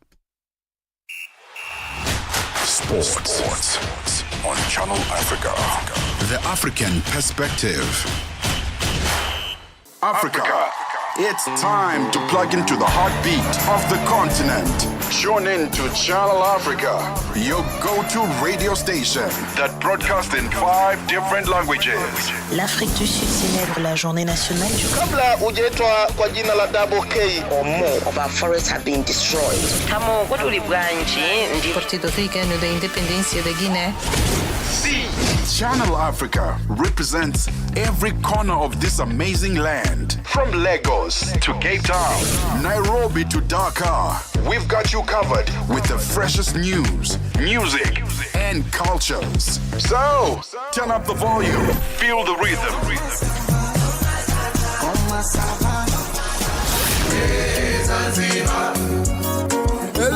Enjoy the conversation. Channel Africa, the African perspective.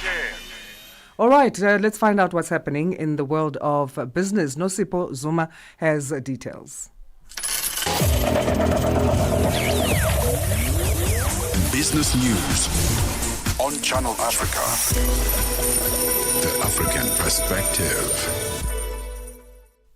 Thank you, Asanda. Good morning. In your business news this hour, the African Development Bank Group is set to elect new leadership this week. The bank's annual gathering is set to kick off in the commercial city of Cote d'Ivoire.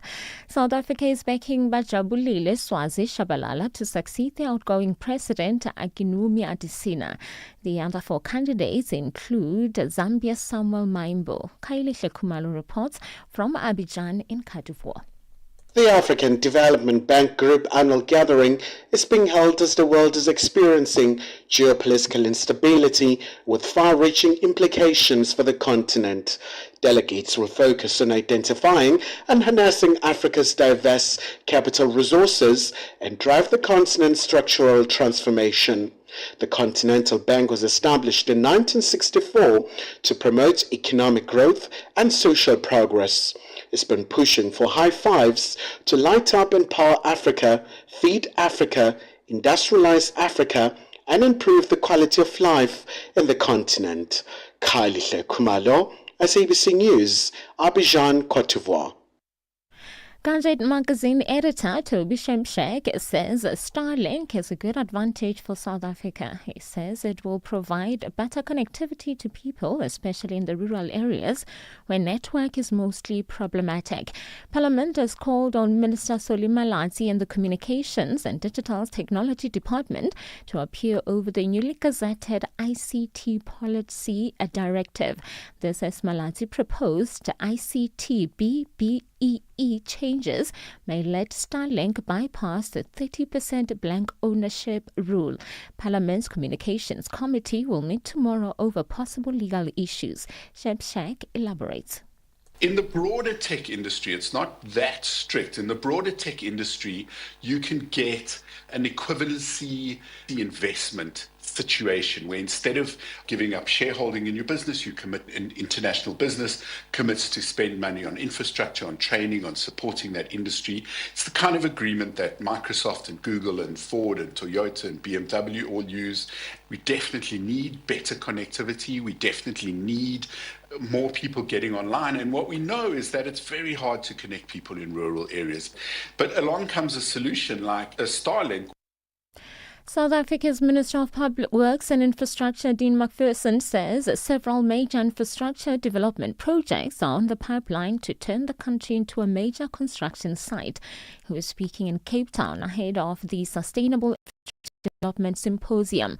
The symposium brings together thought leaders, government representatives, infrastructure funding and financing institutions, as well as industry experts to discuss key strategies into best practices for infrastructure development and investment. McPherson has made an announcement of the top 12 infrastructure priorities for projects preparation in the current financial year. We are proud to announce that on Tuesday, the 27th of May, we will be launching the second edition of the construction book compiled by Infrastructure South Africa. This is a live inventory of construction-ready projects that are already funded and scheduled to go to the market over the next 12 months. U.S. President Donald Trump has agreed to extend the deadline to negotiate tariffs with the European Union until the 9th of July. It comes after the president of the European Commission, Ursula von der Leyen, said she had a good call with Trump on Sunday. Last month, Trump announced a 20% tariff on most EU goods, but later halved it to 10% until the 8th of July to allow time for negotiations. On Friday, Trump expressed frustration with the pace of the negotiations with the EU and threatened to impose 50% tariffs. And finally, oil prices have gained in Asian trade. Now, this after U.S. President Donald Trump extended a deadline for trade talks with the European Union, easing concerns about U.S. tariffs on the bloc that could hurt the global economy and fuel demand. Brent crude futures rose 37 U.S. cents to $65.15 a barrel, while U.S. West Texas Intermediate crude was up 34 cents at 61.87 a barrel. Your financial indicators: $1 in Nigeria is trading at 1 naira 589, and Botswana it's 13 pula 30. Kenya, the dollar is trading at 128 shilling 23, and in Zambia it's 27 kwacha 46. The BRICS countries: $1 in Brazil is trading at 5 real 65. Russia is 79 rubles 42. India is 85 rupees 11. China it's 7 yuan 19, and in South Africa $1 is trading at 17 rand 80. $1 is trading at 73 pence to the British pound and 87 to the euro. Looking at commodities, gold is trading at $3,346 and platinum at $1,089 per ounce. The price of Brent crude oil is at $64.92 a barrel. Now, for any business news stories you would like to share with us, please send an email to newsroom@channelafrica.co.za or call us on +27 11 714 4459. For Channel Africa Business, I'm Nusi Posoma.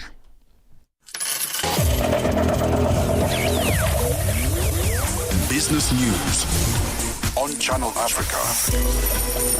The African Perspective. Celebrate unity, progress, and pride with Channel Africa this Africa Month. Nowhere be like Africa, nowhere be like home. Listen in on SABC Plus, DSTV Audio Bouquet 802, and Satellite Channel PAS 10.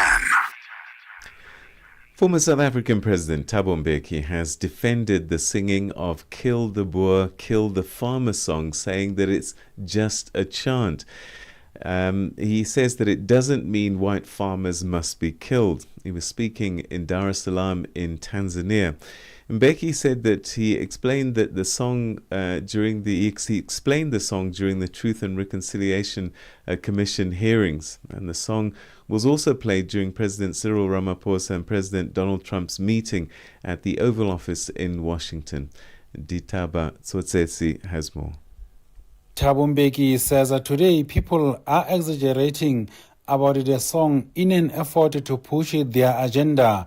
He says that this song was used as a chant during the struggle years, but it did not literally mean civilians must be killed. It was a chant during the days of struggle.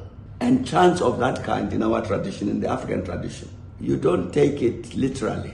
At the TRC, to illustrate the point, I sang the song, it's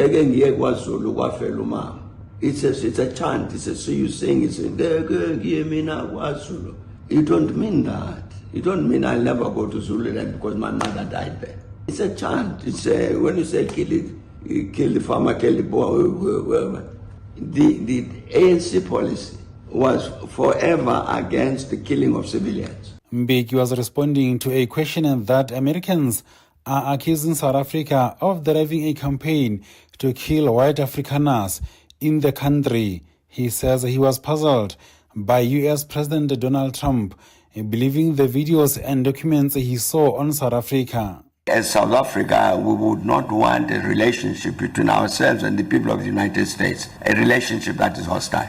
I think we wouldn't. It's not in our interest, it's even the history of both countries militates against that. So we've got to do everything to make sure that that link between us, South African people, and people of the United States is not disturbed by wrong things. The former president says the current and previous administrations in the Democratic Republic of Congo do not understand the challenges facing the country. The government in Kinshasa, like many others, including Joseph Kabila's government, the government in Kinshasa, I don't think has properly understood the Congo, its challenges, and therefore provide the right solutions. What was very clearly understood by Patrice Lumumba and others, that the task of the unification of the Congo is very important. Mbeki also says he intends to meet the leaders of Burkina Faso, Mali and Niger in an effort to move their countries from military to civilian rule. We are in contact with all three governments in the Sahel, and they're asking for us to work with them to help to determine what happens next in their countries. And we are requesting the Malians to ensure that while we're in Bamako, they arrange that we meet, that delegations from Niger and Burkina Faso that come. That's what we are proposing. That is the first step. There's a very, very important issue that's been raised by the military coups in those Sahel countries. The former president was exclusively speaking to the SABC on a range of global issues while in Tanzania for Thabo Mbeki annual lecture. I'm Dito Batsotezi, SABC News. South Africa has officially reopened the Lesotho Highlands Water Project tunnel in Clarence, Free State Province, following a 6-month shutdown for joint maintenance.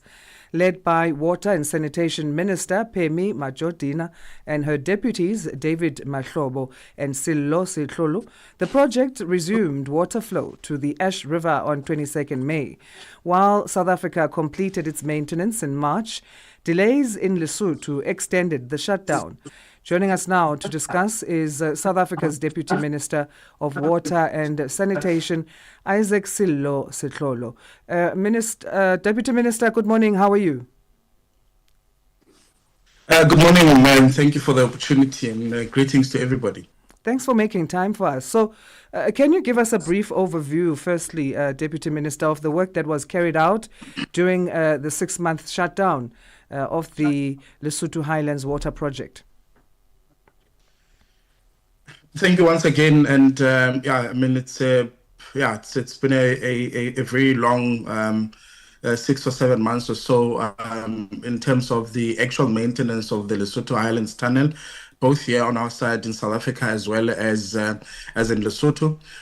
It's just work that needed to do with a lot of sandblasting, the repainting of the steel, and quite a number of engineering-related scoping of work that was done over the past 6 or 7 months or so.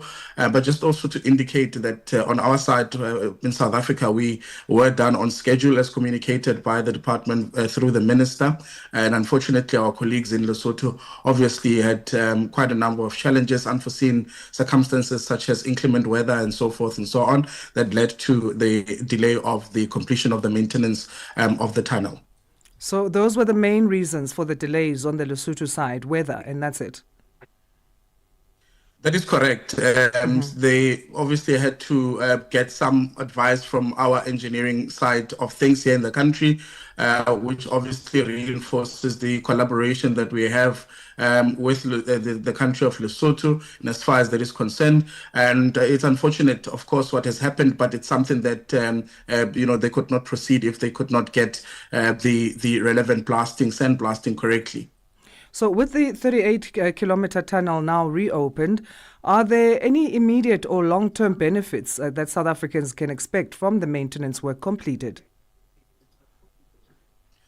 Yeah, the longevity of the tunnel. I think when we spoke to our commissioner, on behalf of the minister in Lesotho, he indicated that another 25 years. It'll take another 25 years in terms of the longevity of the tunnel. But of course, in 5 years' time, we'll need to obviously do another assessment of the tunnel. But they're confident that we can go for another 25 years where the tunnel does not need any major maintenance that will lead to the shutdown again. We hope, of course, you can never really know with construction-related projects or infrastructure-related projects rather. And I do think that we've been able to do fairly well as South Africa on our side in terms of the maintenance of the tunnel, making sure that we're able to contribute to the raw water availability within the integrated Vaal River system that is, of course, serving Gauteng, parts of Mpumalanga, Northwest, and, of course, the Free State. How significant is the Lesotho Highlands Water Project to South Africa's water security? It's extremely important.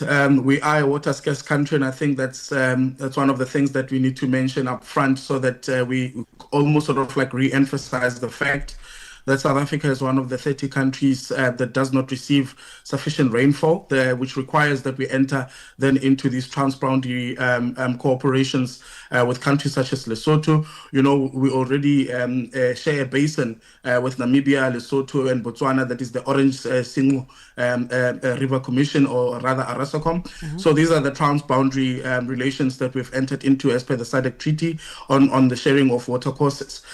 This is very significant because it does allow us to continue with our economic activity in South Africa. It does allow us to continue to provide water to provinces such as Gauteng, Mpumalanga, parts of the Northwest and the Free State, you know, with the water that is coming from Lesotho through the Lesotho Islands water project.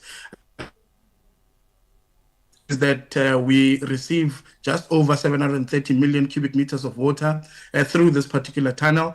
And we pay, royalties to Lesotho. 10% of Lesotho's GDP is dependent on the royalties that we pay as South Africa to them, to receive this particular water. So it's very significant, it's very important. It allows us to continue with our economic activity. It allows us to be able to provide water, to those provinces, notwithstanding, of course, the challenges that we are facing in as far as the reticulation network of municipalities is concerned.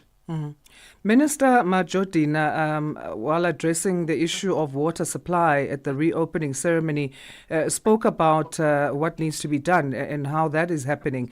Can we talk a bit about that? Water being wasted via leaks is something that she touched on, and water running down some streets in some areas. What is the department doing to avert this, and how much of the issue rests on the responsibility of municipalities?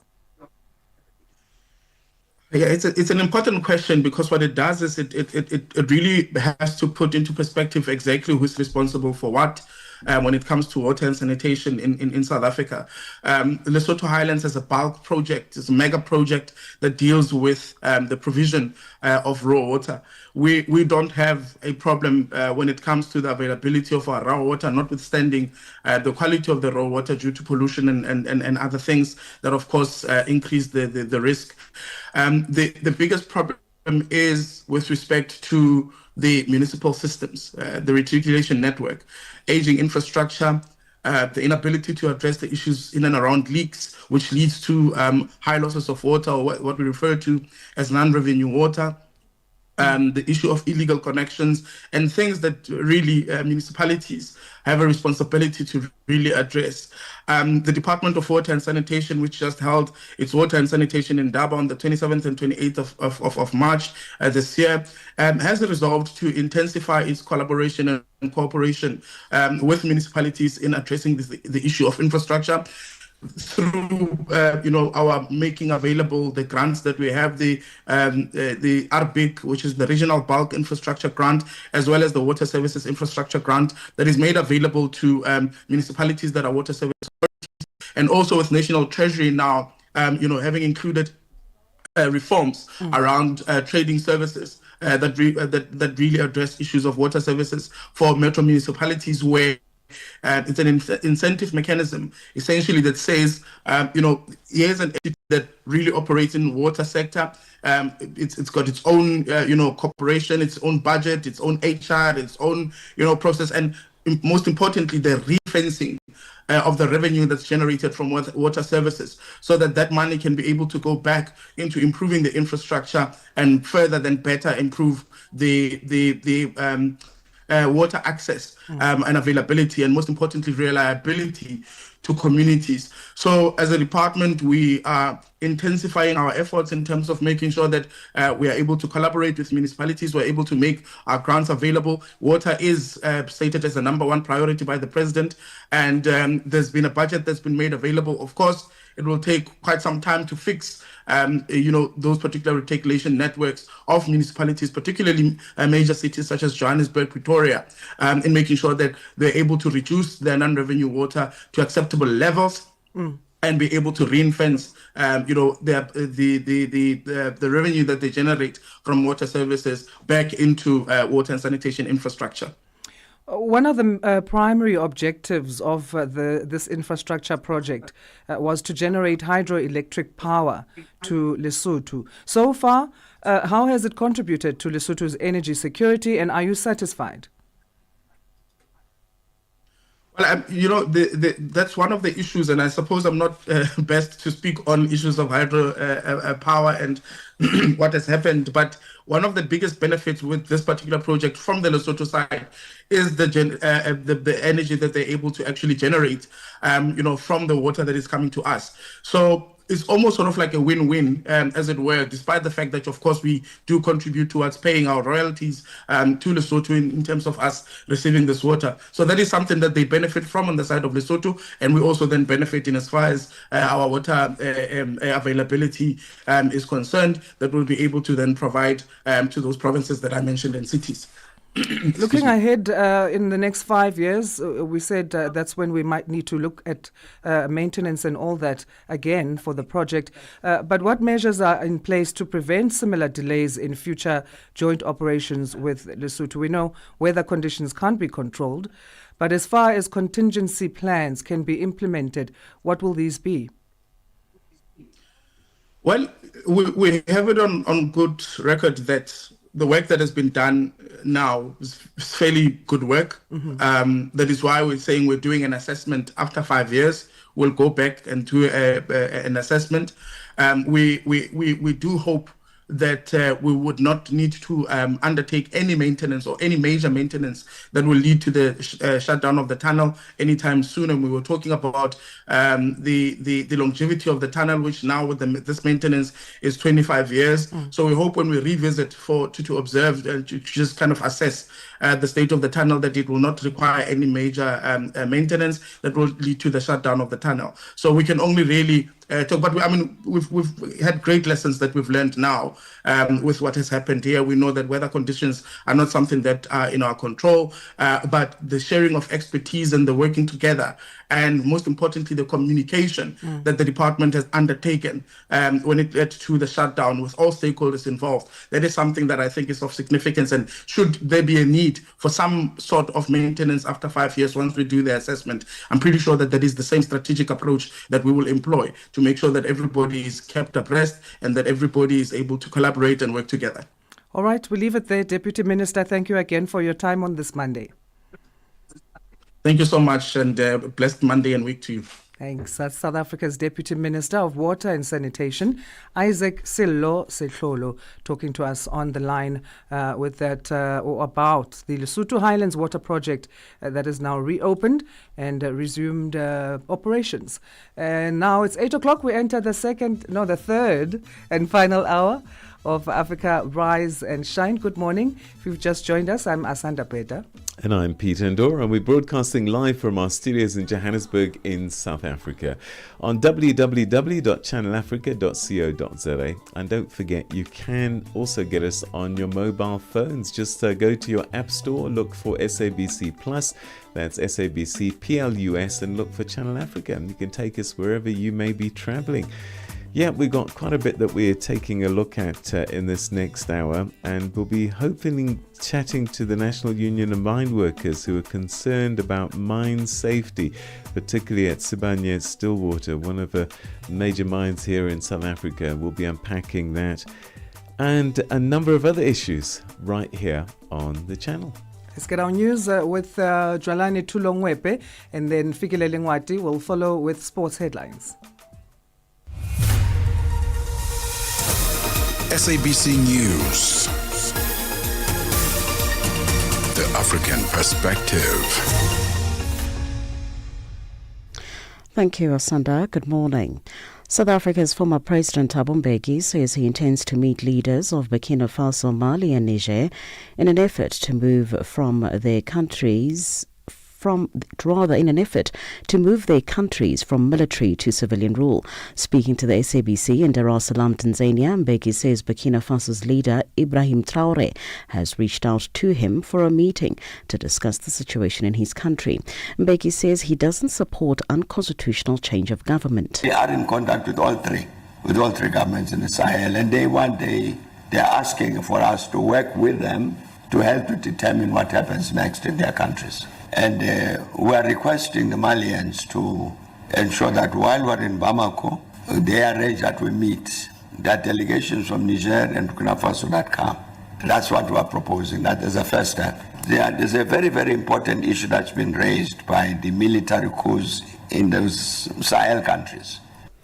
Leader of South Africa's economic freedom fighters Julius Malema has continued to sing Kill the Boer, Kill the Farmer chant last week in his meeting with President Cyril Ramaphosa at the Oval Office.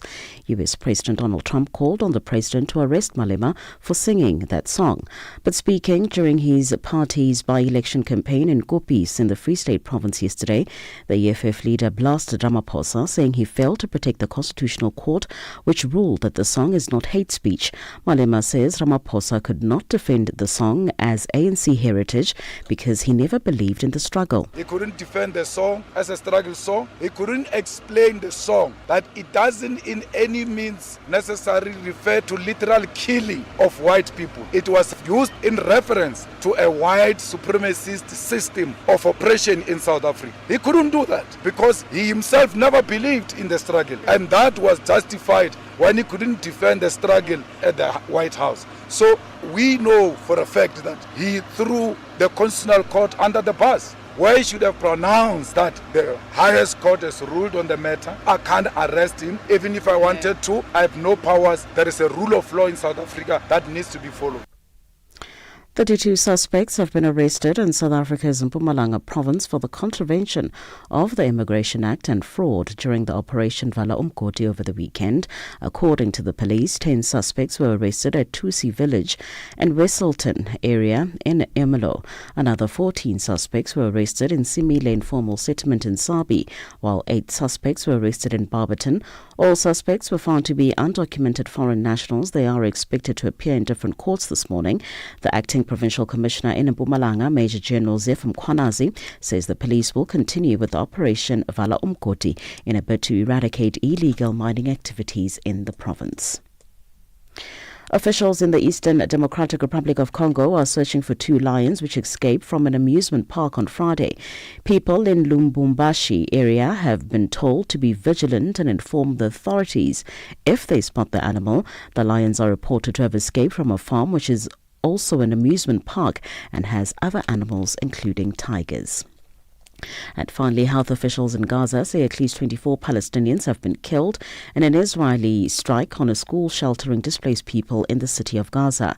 Witnesses said flames were everywhere, and videos shared online showed graphic images of severely burnt victims. The BBC's Meta Tsikirka has the details. The school where displaced Palestinians have been sheltering is in Al-Daraj neighborhood in Gaza City. Dozens have been wounded, including women and children. It is the latest mass casualty event since Israel renewed its strikes in March. When it launches a ground offensive, the IDF said Gaza's 2 million inhabitants will be herded into 3 small zones. A new so-called safe zone in Al-Mawasi on the southern coast, a strip of land in Deir al-Balah and Nuseirat in central Gaza, and in the center of Gaza City. For any news stories you would like to share with us, please do send an email to newsroom@channelafrica.co.za or call us on +27 11 714 4459. For Channel Africa News, I'm Jolani Tulo Webe. SABC News.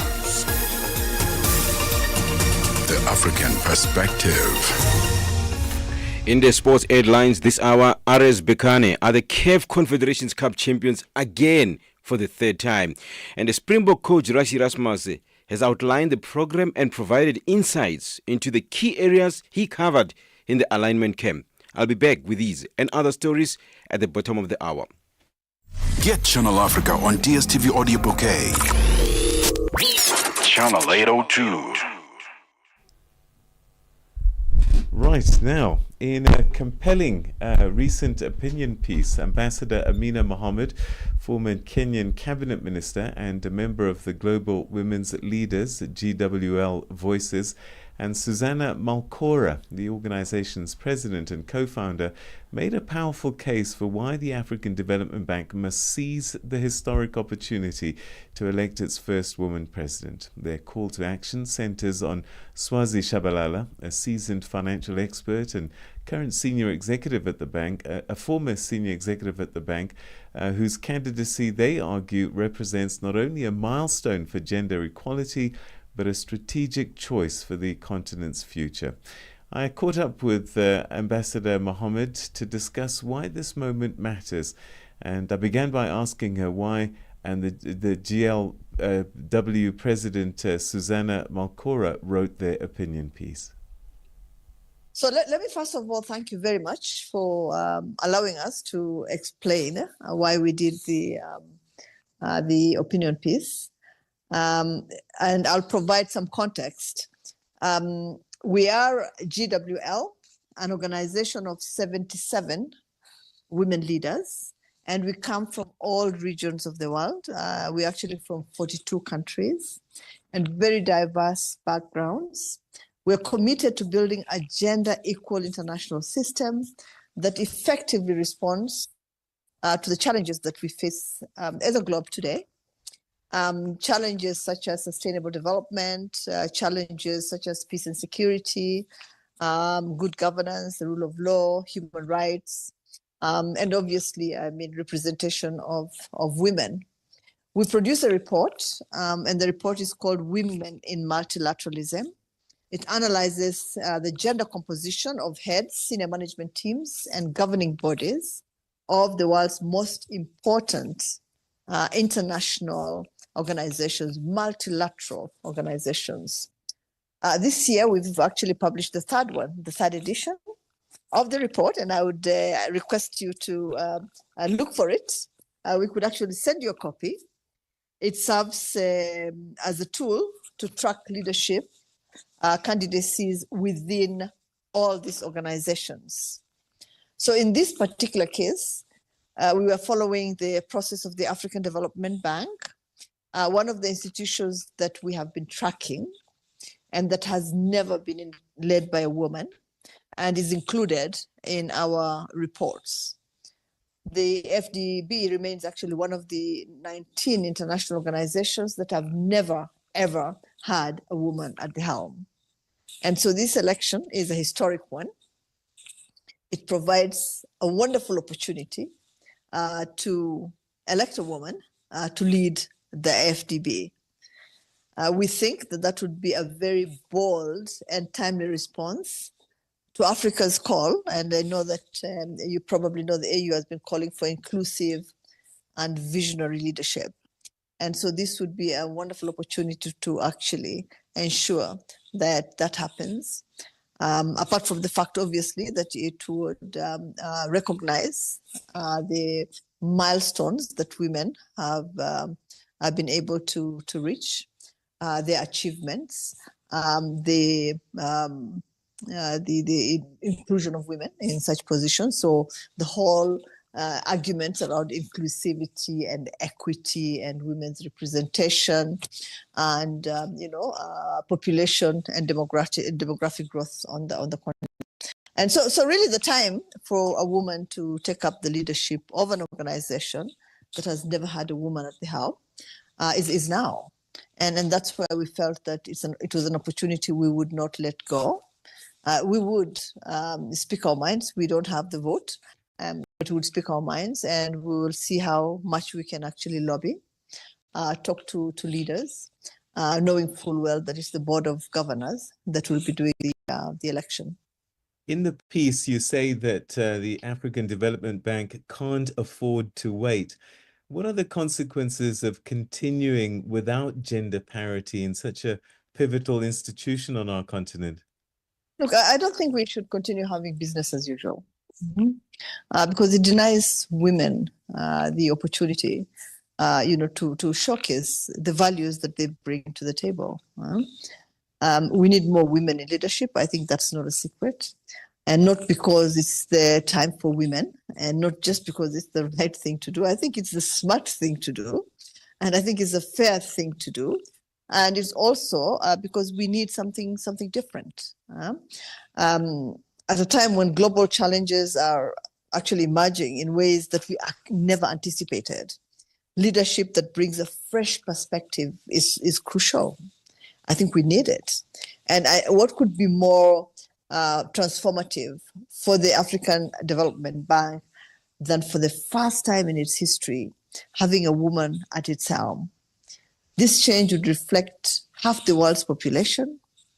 It would bring a leadership style that is urgently needed in today's multilateral system, a leadership that has empathy, that is resilient, that's collaborative, that has integrity, and that I think we always are told that women have a higher emotional intelligence, than our male counterparts, and visionary thinking, as well as just being able to communicate what the challenges that the continent is facing, are, and bringing this to not just to the grassroots, but to the level where all of us can actually understand what the issues are, what's being done about these issues, and what we need. What is the roadmap? What does the African Development Bank need to do to make the difference that it must? Done an amazing job so far, but I think it's time also to move to the next level. And so it would be a wonderful, opportunity, but also would be an amazing message and signal to the world. We already have, women leaders in Africa. We have the Her Excellency, the President of Namibia, and we also have Her Excellency, the President of Tanzania. And we can already see the changes that are evident in their leadership styles and in what they bring to the table. So I think that the African Development Bank being part of that movement, of just acknowledging the role of women leaders would be phenomenal.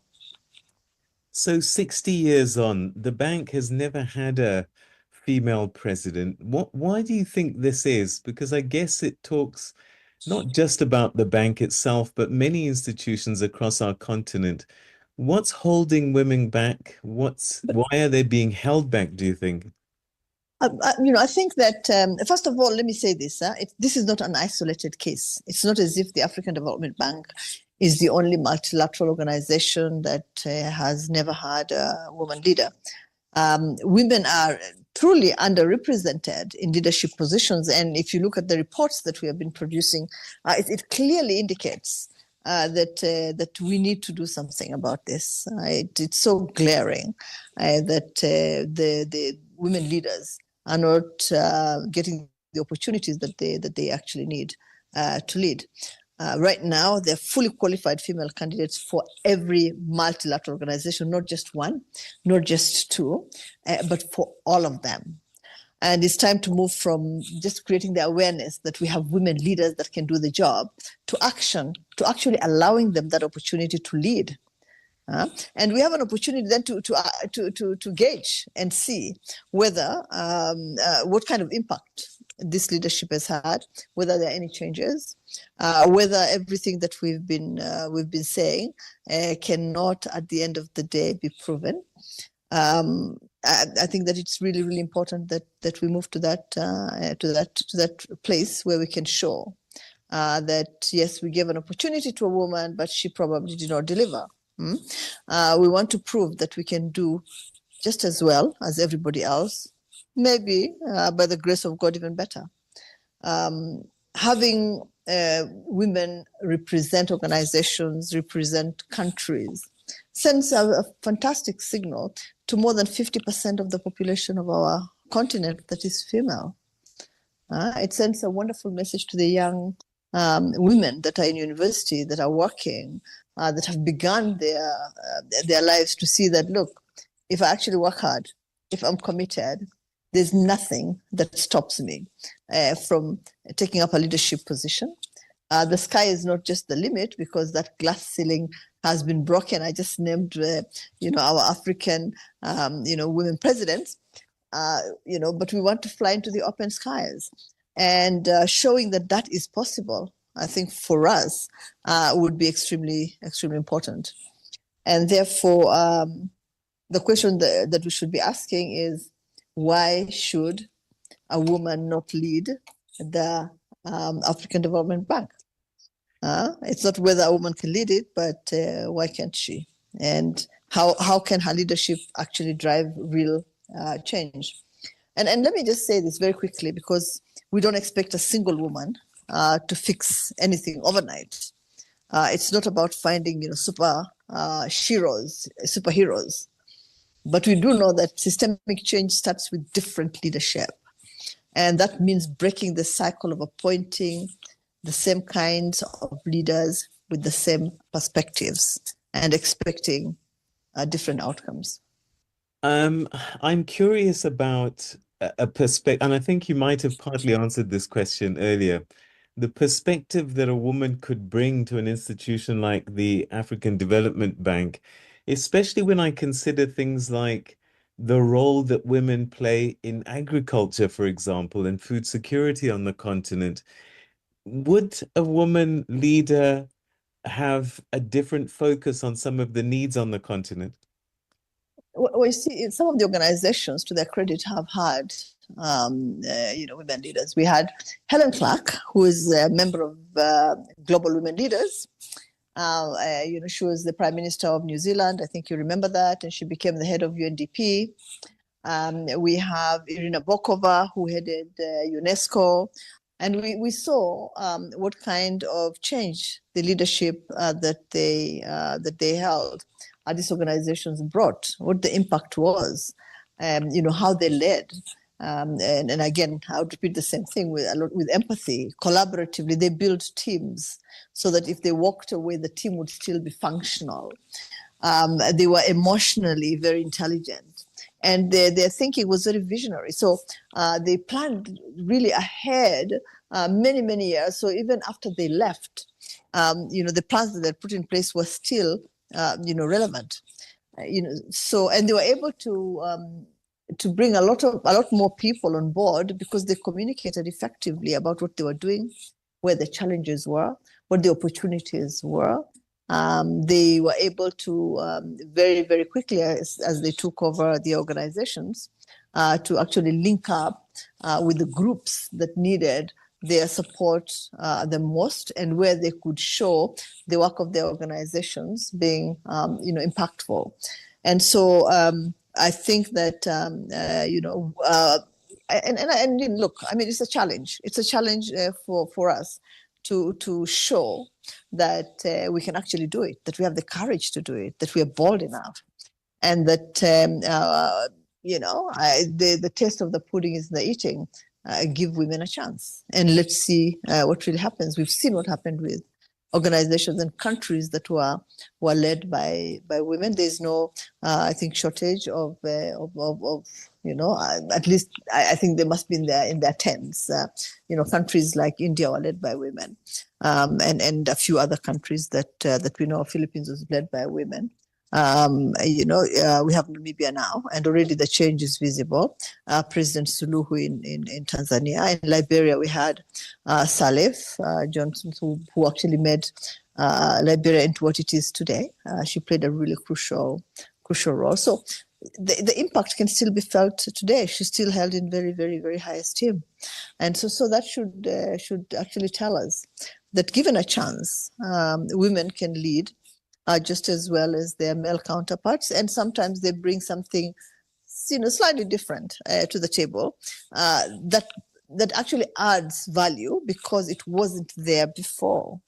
So I still believe very, very strongly that all of us as an international community, but also as a continent, have a duty to recognize the work that has been done by women so far. They have held, they've been heads of government, they have been ministers of finance, ministers of foreign affairs, ministers of defense, ministers of education, ministers of the environment. So they've held positions that clearly showed that given the opportunity, they deliver. And they deliver efficiently, they deliver effectively. And this is another opportunity to show that. And so I am wishing Her Excellency Swazi Shabalala all the best. We think should make a wonderful president of the African Development Bank as global women leaders. The National Union of Mine Workers plans to meet with Sibanye Stillwater management following a serious incident last Thursday where 260 mine workers were trapped underground at the Kloof 7 shaft in Western Area, that's west of Johannesburg in South Africa. Fortunately, all workers were brought to the surface safely by Friday night. Joining us now is Duncan Luvuno, NUM, or National Union of Mine Workers National Spokesperson for Health and Safety, to discuss what happened, the union's response and the steps that are needed to prevent such incidents in the future. Duncan, thank you for joining us on this Monday. Can you walk us through what happened at Kloof 7 subshaft in Western Area? Thank you for having us, but let me correct, I'm not the national spokesperson. I'm the national chair of health and safety in the NUM. Maybe just to give you a brief background of what happened, it's on Wednesday at around 9 o'clock, workers, while they were busy, after workers have gone underground, when they were taking out the ore or the material that they are producing, which is ore from the ground, from underground, which they are using, the skip. While they were transporting it from the ground inside underground to the surface, what happened is that the skip door, it seemed like it was opened at level 35-meter level. So what happened is that it discharged the ore or the material down to the shaft itself. So when it continued to go up, before it reached even 23, it was breaking the screens on the side, on the shaft itself. So what happened is that from there, those stones, which is all, they broke the fence, they broke the cables, they broke everything. So it was dark underground and there was no air as well. However, all workers were rescued finally on Friday. Around 10 o'clock evening, everyone was out. For how long had they been trapped, the mine workers? More than 24 hours since Wednesday. We believe Sibanye Stillwater management has agreed to meet with the National Union of Mine Workers while the issue is still fresh. What are the key issues that you plan as NUM to raise in that meeting, and what outcomes are you hoping to achieve? Well, as NUM, we've been raising a number of issues before, but because of the relationship between ourselves and management, the issues were not attended to. There are issues of outstanding Section 54 in one of the shafts, which is number 39, level 39, whom the management were not attending to it. There are issues. There were excellent. Are you still there, Duncan?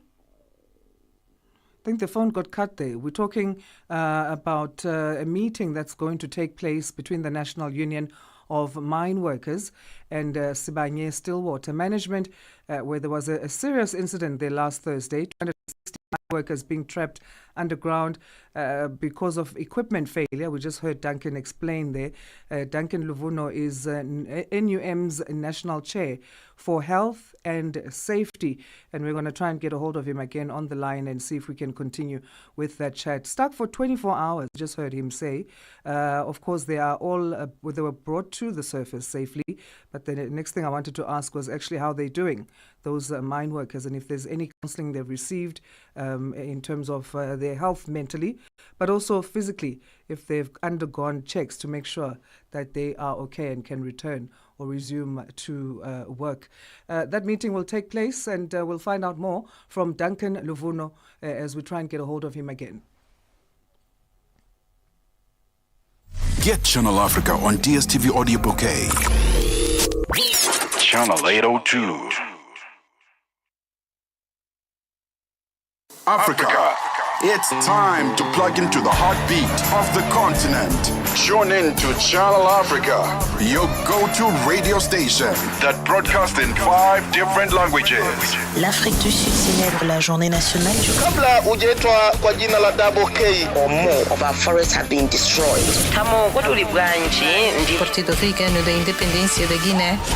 See, Channel Africa represents every corner of this amazing land. From Lagos to Cape Town, Nairobi to Dakar, we've got you covered with the freshest news, music, and cultures. So, turn up the volume, feel the rhythm.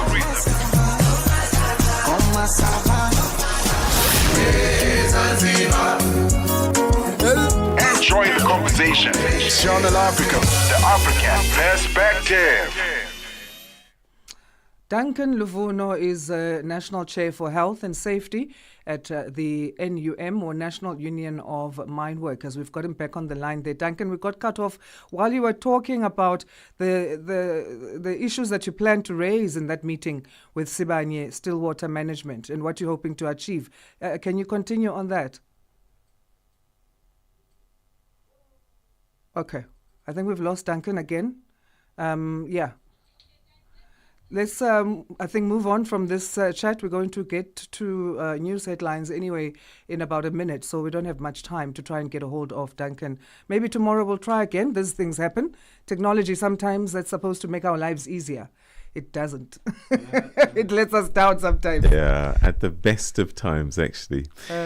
So, yeah, I'm obsessed with day in history. What's the next one? Hit us with another one. So, if you look at the United Arab Emirates, if you look at the Middle East generally, they've got billions and billions and billions. It was only in 1908 that the first major oil discovery in the Middle East was made. And so before that, it was just desert, and that was it. But that changed the game completely. So on this day, 1908, a major oil strike occurred in the Masjid Soleiman in Persia, modern-day Iran, marking the beginning of the Middle East's transformation into a major oil-producing region. And this discovery had profound implications for global economics and geopolitics. And if you look at Dubai and Abu Dhabi, just the UAE, talk about building a whole country and a whole city. It's quite fascinating. Absolutely. It's 8:30 now, though, Central African time. Let's say good morning to Jolani Tulongwe before our news headlines. SABC News. Headlines. The African perspective. Thank you, Asanda. Good morning. Making headlines, South Africa's former President Thabo Mbeki says he intends to meet leaders of Burkina Faso, Mali and Niger in an effort to move their countries from military to civilian rule. Officials in the Eastern Democratic Republic of Congo are searching for 2 lions which escaped from an amusement park on Friday. People in the Lubumbashi area have been told to be vigilant and inform the authorities if they spot the animal. And finally, thousands have attended a candlelit vigil to mark the 5th anniversary of the murder of the Black American George Floyd by a Minneapolis police officer. His family promised to continue their campaign for racial justice despite what they call the adverse political climate. I will have details on these and other stories at 9 o'clock. SABC News. Headlines. The African perspective. Right, let's take a final look on Rise and Shine to the world of sport. And Fikile Lingwati gives us an update. Sports on Channel Africa. The African perspective. First up in our sports update, we begin with football news, the Confederations Cup in Africa. Moroccan side, RS Berkane are the Total Energies CAF Confederations Cup 2024-2025 champions after coming from behind to a 1-1 draw in Zanzibar to secure the title on aggregate in a tense and emotional final clash. The Moroccan side, having earned a first leg advantage, displayed grit and composure under immense pressure in Dar es Salaam to claim their third Total Energies CAF Confederations Cup title, adding to their triumphs in 2020 and 2022. As Simba pushed desperately for a second goal, Sumailia Sidibe emerged as the hero for RS Berkane when he scored a crucial equalizer with a well-taken right-footed effort from a tight angle, beating goalkeeper Musa Kamara and silencing the home crowd. That goal sealed the draw and effectively ended Simba's hopes as RS Berkane's aggregate lead became insurmountable.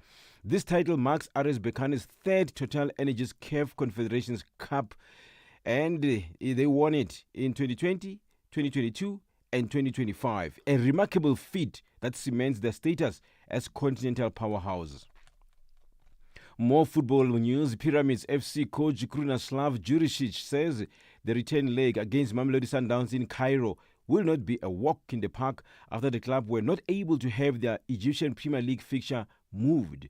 Krunoslav left Loftus Stadium with a huge advantage going into round 2 of the CAF Champions League final next Sunday after Walid El Khati equalized in stoppage time to secure an away goal.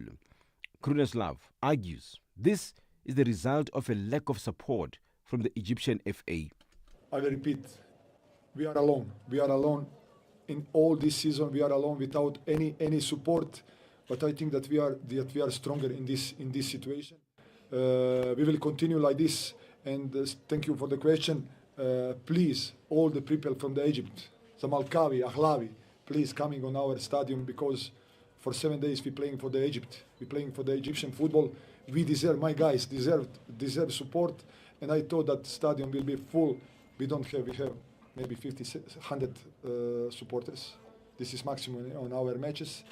But please coming support these guys because they deserve it. The 55-year-old didn't only use the post-match press conference to blast the local authorities, but felt Pyramids had again proved they are fast becoming a powerhouse on the continent. This is only first half. We have one more match.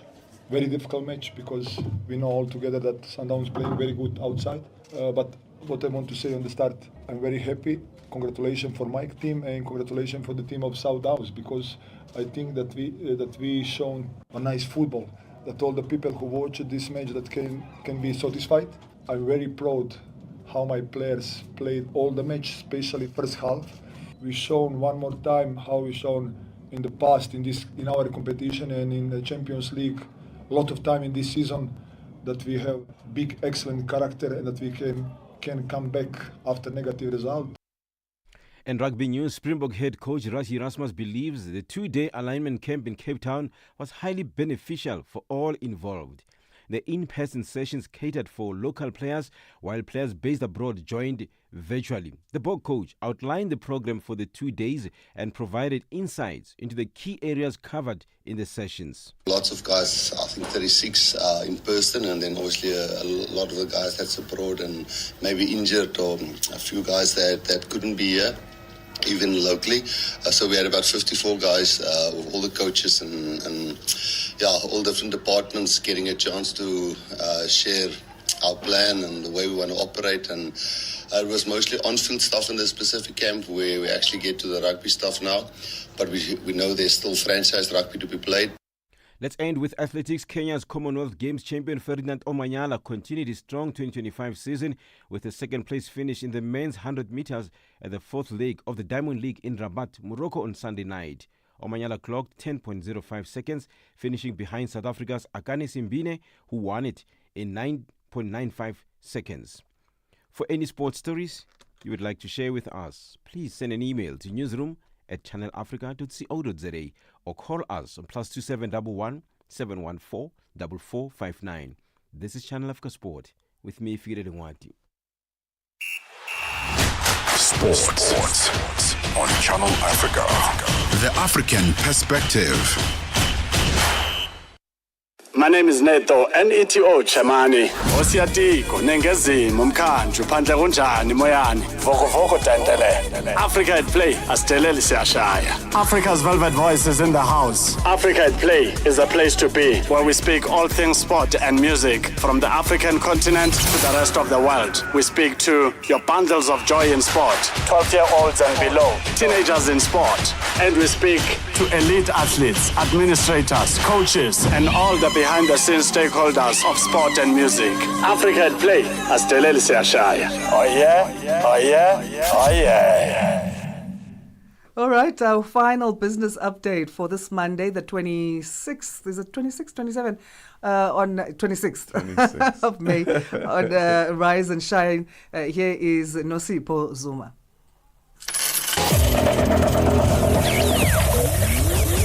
Business news on Channel Africa. The African perspective.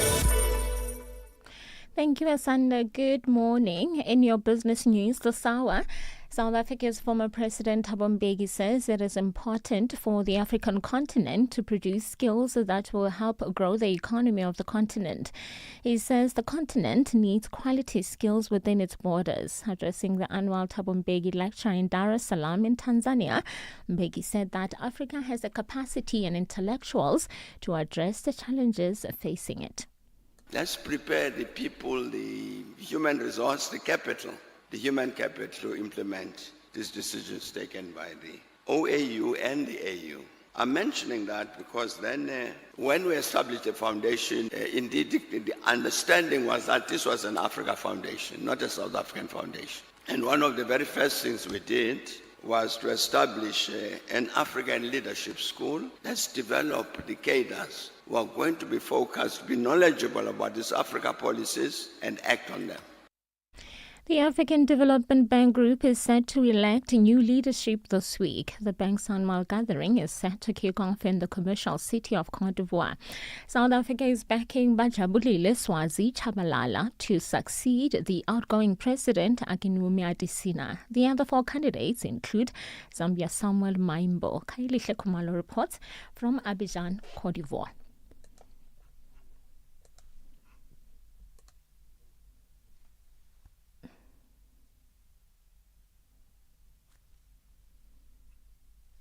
The African Development Bank Group annual gathering is being held as the world is experiencing geopolitical instability with far-reaching implications for the continent. Delegates will focus on identifying and harnessing Africa's diverse capital resources and drive the continent's structural transformation. The Continental Bank was established in 1964 to promote economic growth and social progress.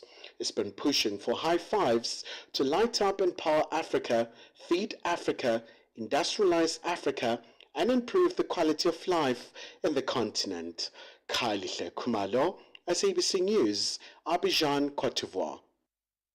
Gadget magazine editor Toby Shapshak says Starlink is a good advantage for South Africa. He says it will provide better connectivity to people, especially in rural areas where network is mostly problematic. Parliament has called on Minister Solly Malatsi and the Communications and Digital Technologies Department to appear over the newly gazetted ICT Policy Directive. This says Malatsi proposed ICT BEE changes may let Starlink bypass the 30% black ownership rule. Parliament's Communications Committee will meet tomorrow over possible legal issues. Shapshak elaborates.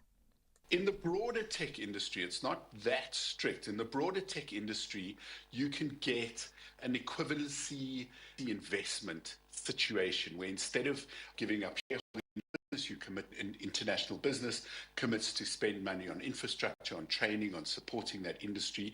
It's the kind of agreement that Microsoft and Google and Ford and Toyota and BMW all use. We definitely need better connectivity. We definitely need more people getting online. And what we know is that it's very hard to connect people in rural areas. But along comes a solution like a Starlink. South Africa's Minister of Public Works and Infrastructure, Dean Macpherson, says several major infrastructure development projects are on the pipeline to turn the country into a major construction site. He was speaking in Cape Town ahead of the Sustainable Infrastructure Development Symposium. The symposium brings together thought leaders, government representatives, infrastructure funding and financing institutions, as well as industry experts to discuss key strategies into the best practices for infrastructure development and investment. Mafison has made an announcement of the top 12 infrastructure priorities for project preparation in the current financial year. We are proud to announce that on Tuesday, the 27th of May, we will be launching the second edition of the construction book compiled by Infrastructure South Africa. This is a live inventory of construction-ready projects that are already funded and scheduled to go to the market over the next 12 months. And finally, U.S. President Donald Trump has agreed to extend a deadline to negotiate tariffs with the European Union until the 9th of July. It comes after the president of the European Commission, Ursula von der Leyen, said she had a good call with Trump on Sunday. Last month, Trump announced a 20% tariff on most EU goods, but later halved it to 10% until the 8th of July to allow time to for negotiations. On Friday, Trump expressed frustration with the pace of negotiations with the EU and threatened to impose 50% tariffs. Your financial indicators: one US dollar in Nigeria is trading at 1 naira 589. In Botswana, it's 13 pula 30. Kenya, the dollar is trading at 128 shilling 23, and in Zambia it's 27 kwacha 46. The BRICS countries: $1 in Brazil is trading at 5 real 65.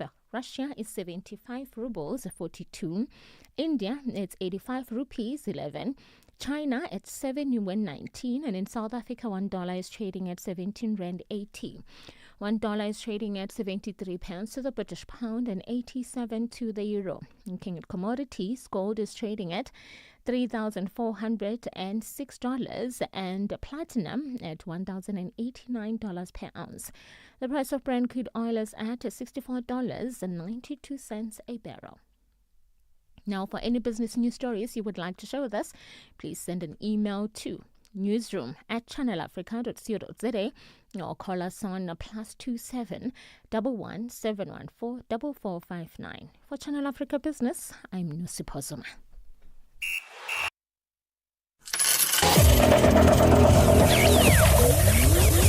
Business News on Channel Africa. The African Perspective.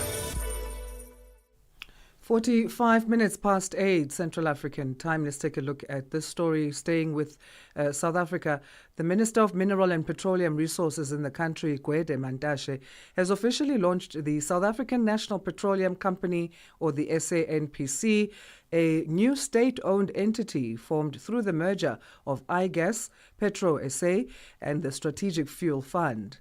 Speaking at the event, Mantashe highlighted an 11% year-on-year increase in fuel imports, attributing it to the closure of local refineries. He emphasized the need to revive and expand domestic refining capacity, underlining that strong governance is key to minimizing operational and financial risks within the sector. Channel Africa's reporter Michael Mbewe was there. The event marked the operational commencement of South African National Petroleum Company, the new state-owned entity formed through the integration of iGas, Petro SA and the Strategic Fuel Fund. The creation of this entity is a strategic move to enhance South Africa's energy security, reduce dependence on imported petroleum products, and ensure more effective management of the country's petroleum assets.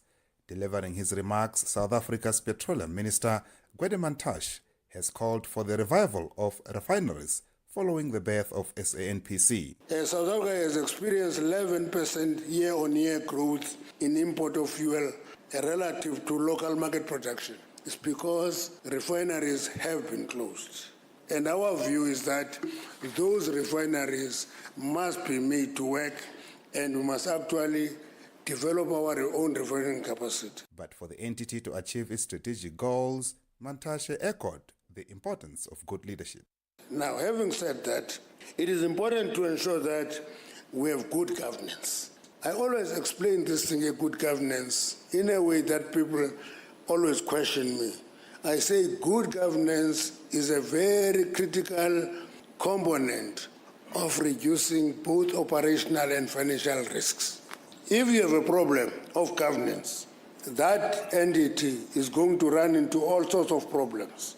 Laying the ground bare was SANPC CEO Mojalefa Godfrey Moagi, who explained what SANPC is. We are actually starting a very interesting journey. SNPC is going to be an integrated oil and gas company. Not only integrated, but it's going to be integrated and responsible oil and gas company. It's going to be important that we acknowledge that although we are a new company, we actually do have assets.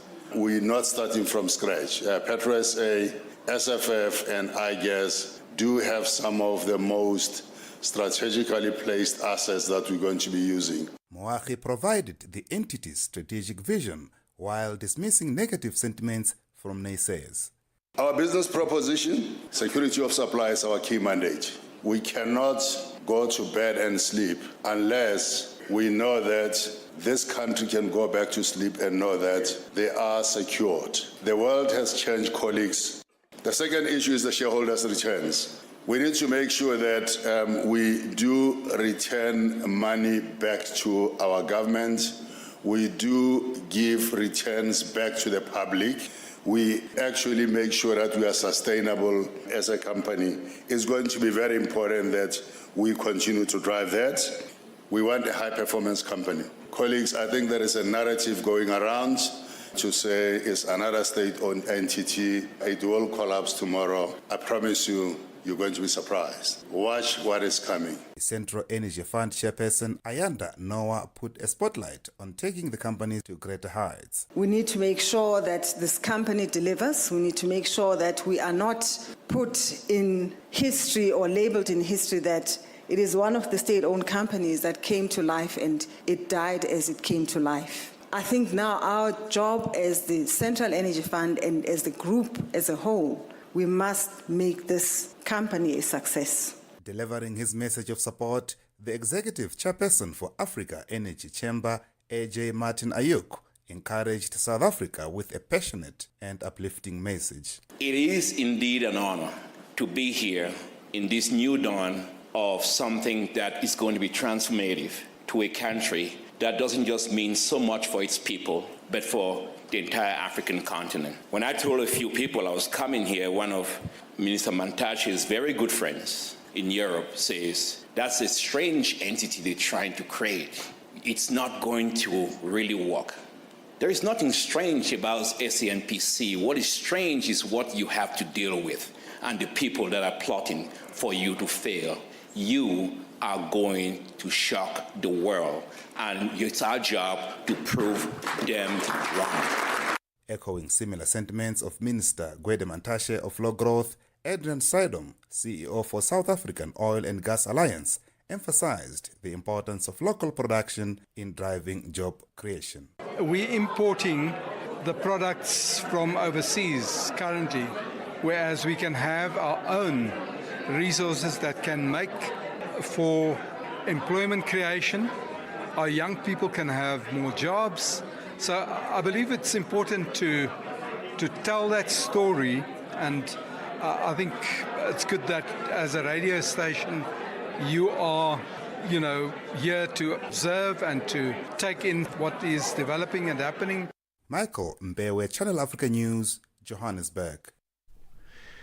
Now, different African nationalities believe their diverse cultures and customs are what truly define their African identity. Sunday marked Africa Day, a celebration of unity and heritage across the continent, and the day also commemorated the founding of the Organization of African Unity on May the 25th, 1963, which later evolved into the African Union. Here's more from Refilwe Mekwa.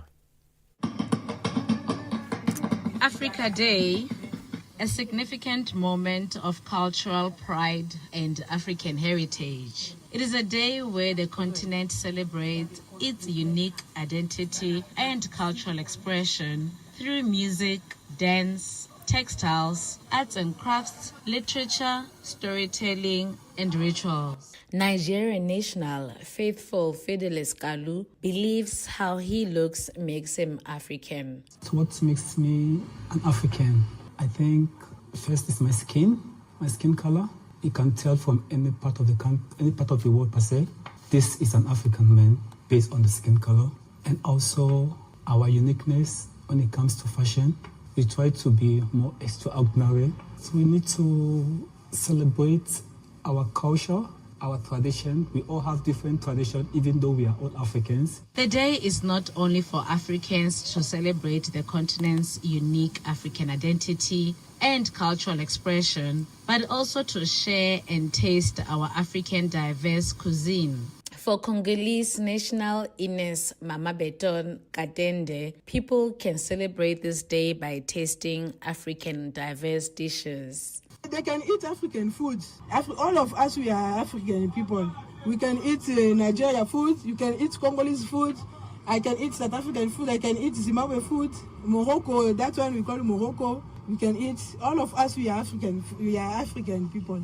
Dr. Agnes Ikatikit Okonera from Uganda says for her the philosophy of Ubuntu, that is, I am because we are, is what makes us African. And proudly, I'm always representing my country, Uganda, and my culture, Iteso. So, being an African really means that to promote a culture, I promote my culture, which is the language and the food.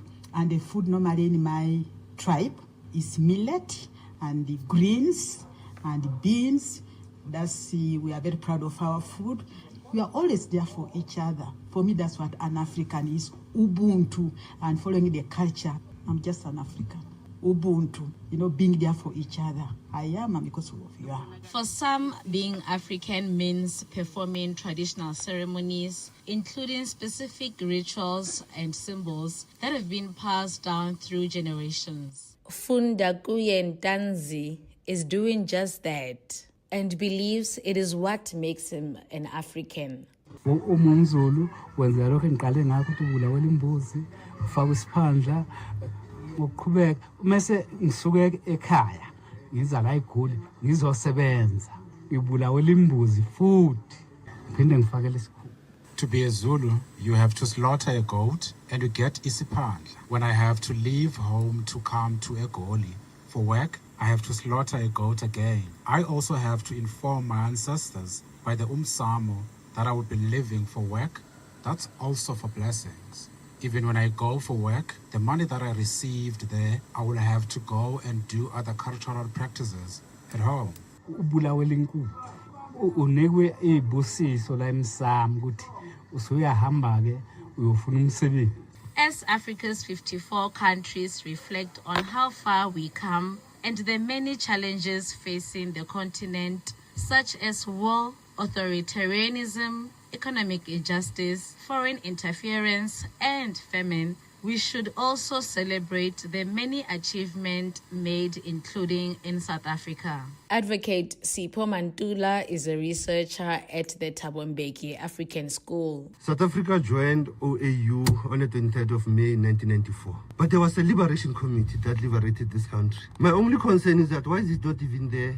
Public holiday in this country for us to bring the unity of the African continent. Yes, we have conflicts, but the hidden hands and faces of those conflicts are Western powers. And the conflicts in Africa are around the natural resources, our waters, our land, our mines, our oil, our gas that we have. Those are the push and the pull factors. But I think commemorating Africa Month in South Africa, it has been a good move. Many countries, they celebrate Africa Day. We celebrate the month of May as a month where, as Africans, we are searching ourselves, we are seeking to unite this continent.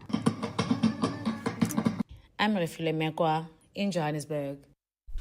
So our handles on social media are at Channel Africa 1 across the various platforms, and we see your comments that have come through. and we appreciate them. As we always say, please get in touch with us with your questions or comments. So we posted there in terms of your thoughts on South Africa's former president, Thabo Mbeki, saying he intends to meet leaders of Burkina Faso, Mali and Niger in an effort to move from their countries from military to civilian rule. Mbeki spoke to the SABC in Dar es Salaam in Tanzania. So here's what you have to say. SH Musa Ali says, leave them alone. Straight and simple. That's it. And then Clayton Makanga's family, interesting handle. Clayton Makanga's family says, if military rule is better than civilian rule, let it be. Do not favor civilian rule when this system is oppressing civilians, and then hate military rule when civilians favor it. All right. Thanks for your comments there. Ken Bradley Ndovi says he's jealous of them changing their country's development while they are corrupt. It's a talk of nonsense. Final one, let's take Chikone Magawa Chikone, who says, civilians rule, they are too much corruption. Those are your comments, and thank you so much for giving them to us. Coming up after Rise and Shine is On the Move. Yeah, and top of the morning. Benjamin. Hey. Brother Benjamin. Hey. How are you? Monday. Happy Monday. Yeah, you guys have great smiles for a Monday. I was smiling. He's smiling. I didn't realize. Beautifully so. Beautiful smiles. It for is a Monday. because you walked in. Yes, actually. That is what lit us up, man. Charmer as always. This guy, he'll charm you all the way to heaven, man. Okay, we're going to be having our Monday debate today. We call it the African View. We're going to be asking the question, which I don't know, we need to define what this is. Is the soft life culture empowering or unrealistic for most Africans? This is an offbeat one because everyone always talks about the soft life and I don't quite know what it is and where it came from. And also the pressures of materialism are so big on social media. Sometimes you have to just switch off, right? And just follow the wrong people because the right people sometimes are just showing off all the time. Right? So, we're going to be speaking about the soft life. Is it something that we can attain, or are we always like chasing this thing that's not actually real? Okay, interesting one. It is because as you say, you can have so many definitions. It means different things to say a soft life to different people. Yeah. And also soft life often is used just to say you're not suffering what I'm suffering. Whatever that is. Do you know what I mean? Yeah. So soft life for someone compared to someone in a shack could be totally two different things. An apartment in Hillborough. Do you know what I mean? Absolutely. And he'll say, when I soft life, but it's someone with a mansion in Sandton is another soft life. Soft life, yeah. So it could be just you're not suffering as much as I'm suffering. And I'm sure the guy in Sandton is suffering more than the guy in the shack. He's busy and he's probably thinking, do you know what? I never sleep. I'm constantly working. I don't see my family. It's not a soft life. It's a tough one. That's it from us. And stay tuned to that for that On the Move on Channel Africa. For us, it's goodbye from Africa Rise and Shine. Yes, indeed. I'm going to go soft life at home now. Have a great day, everyone. Ciao. Here's the news with Jolane Tulongwepe. SABC News. The African Perspective.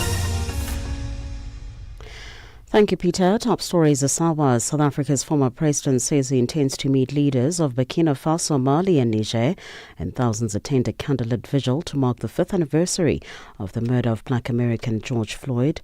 Good morning. South Africa's former president Thabo Mbeki says he intends to meet leaders of Burkina Faso, Mali and Niger in an effort to move their countries from military to civilian rule. Speaking to the SABC in Dar es Salaam, Tanzania, Mbeki says Burkina Faso leader Ibrahim Traore has reached out to him for a meeting